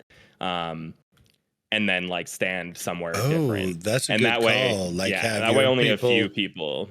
Like all the warriors will go dark or something, and then you and definitely prioritize people that have rocket, that people that are like people who can get back, or they're like warlocks who can teleport back and like make it really easy. So you could definitely do that to make the dark easier. But we did break the dark orb, I feel like, with no heroism in our weekend raid, which to me, I think the mechanic is more about people swapping to that shield immediately and having their like cooldowns up for it. I don't know what's best though. I can't tell you what's best. I just found that it was easier for us to just DPS the dark shield with heroism than like have everybody swap, and it's like confusing to do anything else. I do stand. I'm very firm on this, that like whenever you were moving the boss over is bad. Yeah, because like that was only because I couldn't the only see reason the I did orbs that is at all. I was going light. The only reason I had to move is because I was going light. I wasn't moving the boss because like I wanted to go with you guys. I had to move the boss. You were just having us do DPS as we went, but I was like, I can't see shit. I can't see anything. Nothing to do with that. It's just my ability to yell "touch the light" portal without also doing it myself. That was the real problem. I'd be yelling, touch the light portal, touch the light portal. And then I would touch it and be like, all right, I'm going to have to run again over there. But yeah, dodging the orbs while you go swap is the other thing. So the only time we do switch is for light vortex, because light vortex damages people a lot if you have the dark aura. So everyone will swap light except the tank. And then it's not that much damage to heal through at all. Like you use the stack and like nothing goes out basically. And then everyone needs to go run to a dark portal and swap back. But any guild will only have one of those, and some will have 0. So it's not like too crazy of a mechanic. It's just the only time anyone needs to swap, and that makes life like really easy if you're only looking for one mechanic to come out. And then the other one is dark vortex, which all the dark people are protected from. So all the soakers have to do is use a cooldown and then again a sack, and then make sure maybe they're like bubbled or something. And it's pretty simple. We definitely lose people during that, but there's only one of them. So if you battle it's like, okay, we're back at it.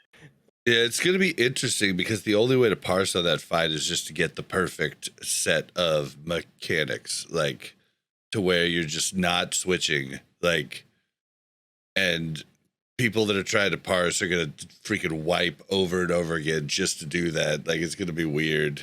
Like they're probably not going to do it early on because they're trying to get their no wipe. But like the Parson guilds have a weird situation here, like at the start because of the like wipe mechanic. What I've seen so far is that a lot of guilds who are like going for the first clear were popping hero on pull.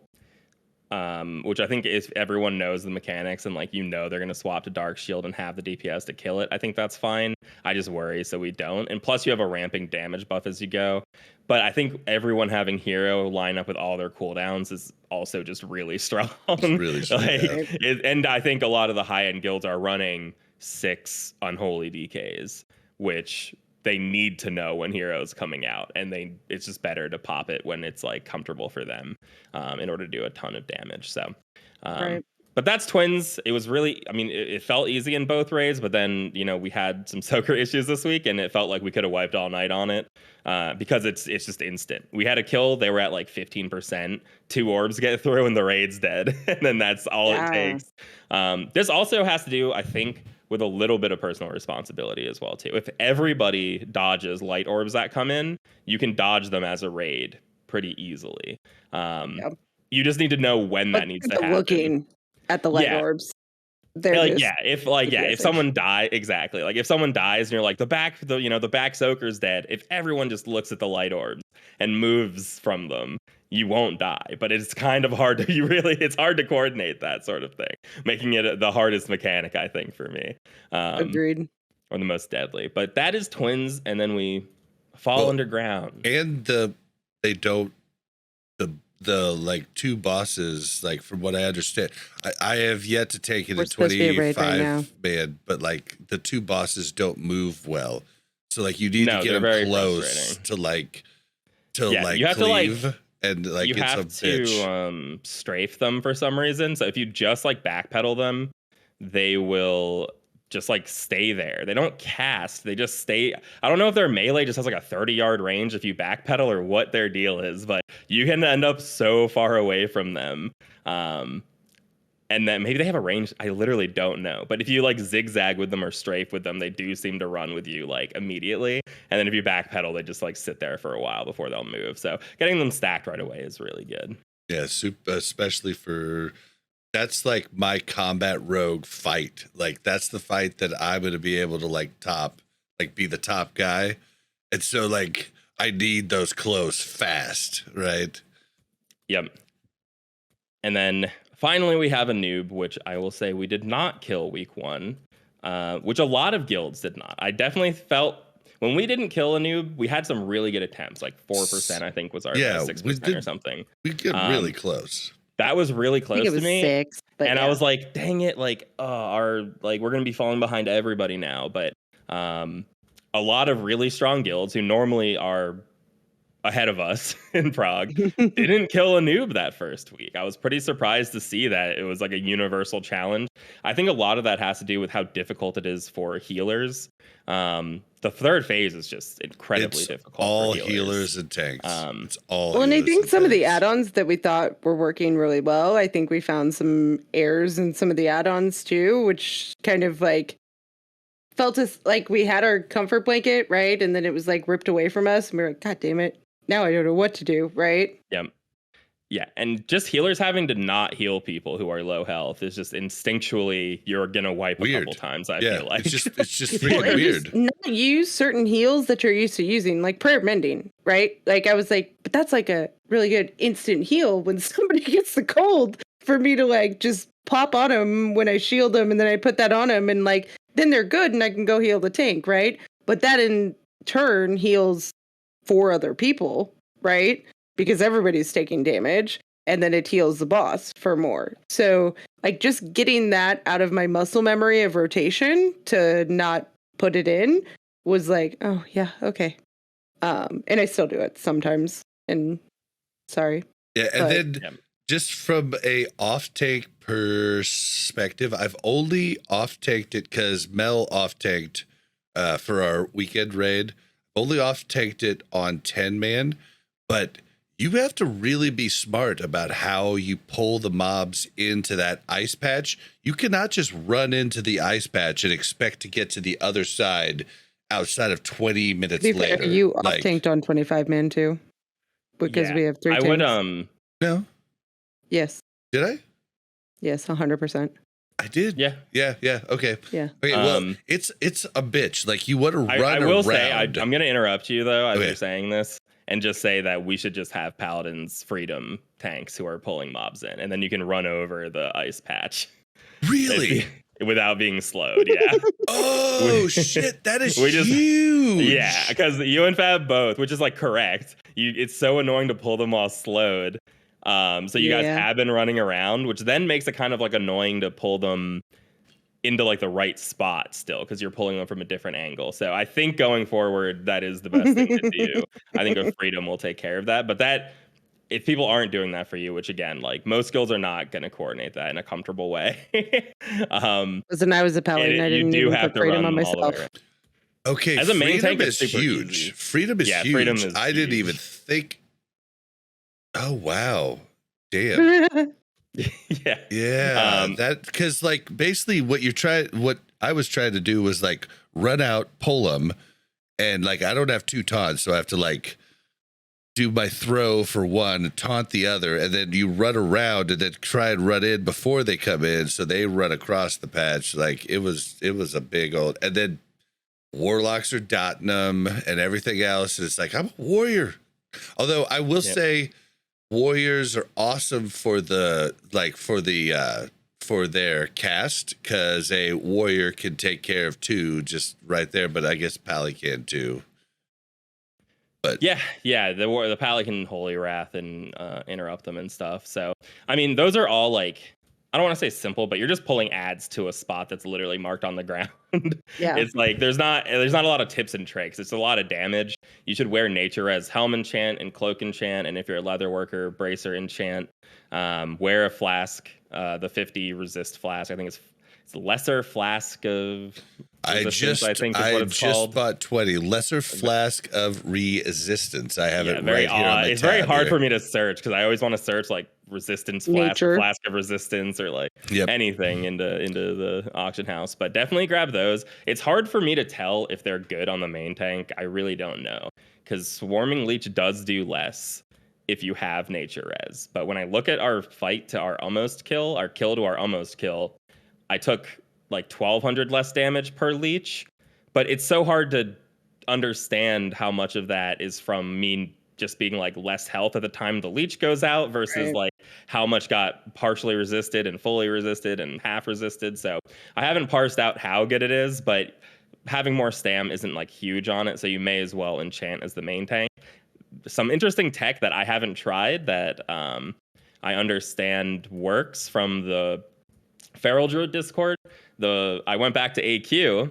The Petrified Scarab, which does 100 resist for a minute. If you're the main tank, you can put it on. Swarming Leech won't tick it down. Only the Frozen Slash does. So you'll have 100 for 30 seconds, and then 90 for 30 seconds, then 80 for 30 seconds. So you can pump from 225 is the enchants plus the totem. You'll get an extra 100 on top of that, and I think that will make a big difference. Oh wow. I like it. Yeah, I like. We're 7 minutes ready for raid. So Yeah, That's only you two. Yeah, I'm here. do you think they're full? wait, Yip, you're not They're playing? definitely not full. No, there's 4. No, I'm just in here. There's 21 people here. Oh. But yeah, so with a noob, the most important thing is just that you're out DPSing the heal at the end. So like obviously the healers have to heal penetrating cold so people don't die, but we also just have to keep people low enough health and out damage the fact that the tanks kind of need to have high health. So that 1,200 damage I just explained I take less per hit, that's 1,200 DPS less the raid has to do, because I'm taking 1,200 less per leeching swarm. That's actually really big compared to any other modification a tank could do to like do more damage to the boss. And it's super important for the off tanks too, because I was reading today just how much like you resist, and he heals nothing when you resist, and like the 3 tanks are the only people that are healed up to full besides the people that are currently under bitter cold or whatever it's called. So it's a huge DPS swing. It's kind of like you're doing DPS by mitigating, which is kind of a cool mechanic. Yeah, I mean, it really is an interesting mechanic. It's just really hard and frustrating, and everyone's dying in raid right now. Well, and it's hard for just getting the healers stuff in the to right trust. spot is a bitch too. Okay, but to be honest, it's hard for the healers to trust that the other things are going to heal the other people, right? And to be fair, the first week, the only number that wasn't showing up was the number on me that I was supposed to be healing, right? So I kept dying. So in my mind, I was like, well, this shit isn't working. Like, their stuff's not keeping me up, right? And then I started calling it out. I was like, okay, do you guys see number 3? And they're like, yeah, it's on you. I was like, okay, well, problem identified. So, like, a way to think of that, Mel, is that, like, the only damage that the DPS are taking is the AoE thing, right? And that's only a percent. So literally, yes, I know if someone you're will over die. 250 health, I get it. Yeah. Get So it. like, You they're have to not going to realize die. our mind, like, we have to constantly you try to have to convince our retrain. mind that I whole get it. thing, and that's fine. And I do, but there's also the problem of so I'm a priest, a disciplined priest, right? And my single target healing leaves a lot to be desired. So if I'm trying to heal my cold target and heal the tank, somebody dies. And usually I pick the cold target to die. Chuckle. So the tank doesn't die. Yeah, you just let. Well, if it's Chuckle, I just don't even heal Chuckle. Die. But anybody else, I try. I shield them and I give them a penance, and then I go to the tank. And I think honestly, like, the more Powies, Powies are way overpowered in this fight, right? Because they have beacon and they can heal 2 targets at once. Like, I cannot heal 2 targets at once. I shield both targets and then I play roulette there, right? I'm like, I'm going to heal you. And if my cast goes off, I'm going to go to the tank. And usually by that time, if things don't go well with everybody else, my heals are going to go off before the tank dies. So yeah, it's tough. And especially the off tanks. Like, I'm not saying you can let the main tank die, but as soon as an off tank dies and those ads go loose on melee, it's just like, they're all going to die. They just one shot every melee, and it gets wild. But yeah, I mean, it's a hard healer fight, and there's really nothing you can do except the mechanics properly. There's no, like, you have to understand that it is okay that people are no health, that Judgment of Light is going to work. Something that really matters is that the aimed shot stays up the whole time. We noticed, like, that it was, if you only have 1 wounded or aim shot or whatever mortal strike you're putting on, you probably want 2 to make sure that there's full coverage, because the heal happens a lot and it's incredibly high, and you have to have a mortal strike on. So I think having 2 people have coverage is just always going to be good. Which is and then you why just have to I freaking switched. DPS your face off. Yeah, which is why I switched. Like, we can't just, like, hope pray that Joda doesn't die. Yeah, that our 100, like, he sends me messages. He's like, you're taking my job. I was like, no, I'm not taking your job. Yeah, we're just doing the job together. We're a team. From what I've been reading, most people are running 2 for that reason, because most people are just running 2 because if something happens, even if most people should have enough hit and stuff, but like, for maybe aim shot misses or something. Like, those sort of scenarios are like a wipe, basically. So you may as well just have that double coverage. You should have enough people DPS. will die in that fight. Like, so the chance of your aim shot or your wound person dying is, And I mean, honestly, 15% at least. Combat Rogue kind of sucks for that fight because of the whole, like, in our spec, the mechanic where if we have more health percentage wise than the boss, we do like a shit ton more damage. So we're kind of like shit in like phase 3, and like, this is why most of the DKPs I'm seeing, they're like, need combat rogue, and it's because they're counting on the hunter, but they're having the combat rogue as a definite, like, oh shit button. But we do need to get to raid. We thought this would be shorter, so that's why we didn't start earlier, but I blame Bob. I want Yip to tell the story of our first a noob kill just this last Tuesday night, because it was epic. Yeah, it was pretty epic. We were doing really well, first of all. Things were feeling really good. I actually don't even know what pull it was. Like how many wipes we had prior to it. We didn't one shot, right? Everything's a blur on a noob. Right. But we were doing really well. That was the big thing. Honestly, the cleaning up penetrating cold was the really big thing. And that was kind of hard with Mel, like on laptop stuff. It was like we were in a really disadvantageous position for what No we Shadow needed to get done. Priest, Mel on laptop. Yeah. Yeah, and the Shadow Priest is legit because it heals the group. Like the more people you have healing the group, like the cleaner things go. If you have Judgment of Light and Healing Stream or with Vampiric Embrace in every group, then like you're gonna be pretty set on what you need to do as far as like the non-penetrating cold healing. You're just good to go. But we started losing people as he was getting below like 10%. People started dropping off like flies. I think once some of the healers are dead, it's like impossible not to start losing people to penetrating cold unless you're like way over healing. But what happened is as people died and people dwindled down further and further, and I freaking had an insane avoidance streak on the boss. So I got to tank it for like a really long time with like no healers up. As people died more and more, he barely healed suddenly with like one tank up. It's like easier. Yeah, it suddenly became like easier. He wasn't healing anymore as much as we were like used to. And it felt possible. And we're dwindling it down percent by percent as people were dying. And we get it to 1%. And I'm looking and I'm like, this is only like 50K. And he's not healing because everyone's dead. Right. And it just looked really dire as people fell off. And at 1 or 2%, I died. And it was finally over. I don't know all of who was alive, but LZ was alive, our mage. I have the clip. I will add it we have to the show notes. The clip is epic. Wait, you guys, I'm pretty sure this is the one. Yeah, I died twice. Nope. Yeah, just twice. Okay, can I just tell you, if you battle res somebody during this phase, they will immediately die. Yeah, they will die immediately in phase 3. Yeah. So you should probably not battle res anybody. What do you res? I mean, I got a shield or so off, but I was alive for 3.5 seconds after res. But as everyone died, and it's just like me and LZ and maybe a couple other people who also then die at the end. We have a pretty great clip of this because LZ was streaming, but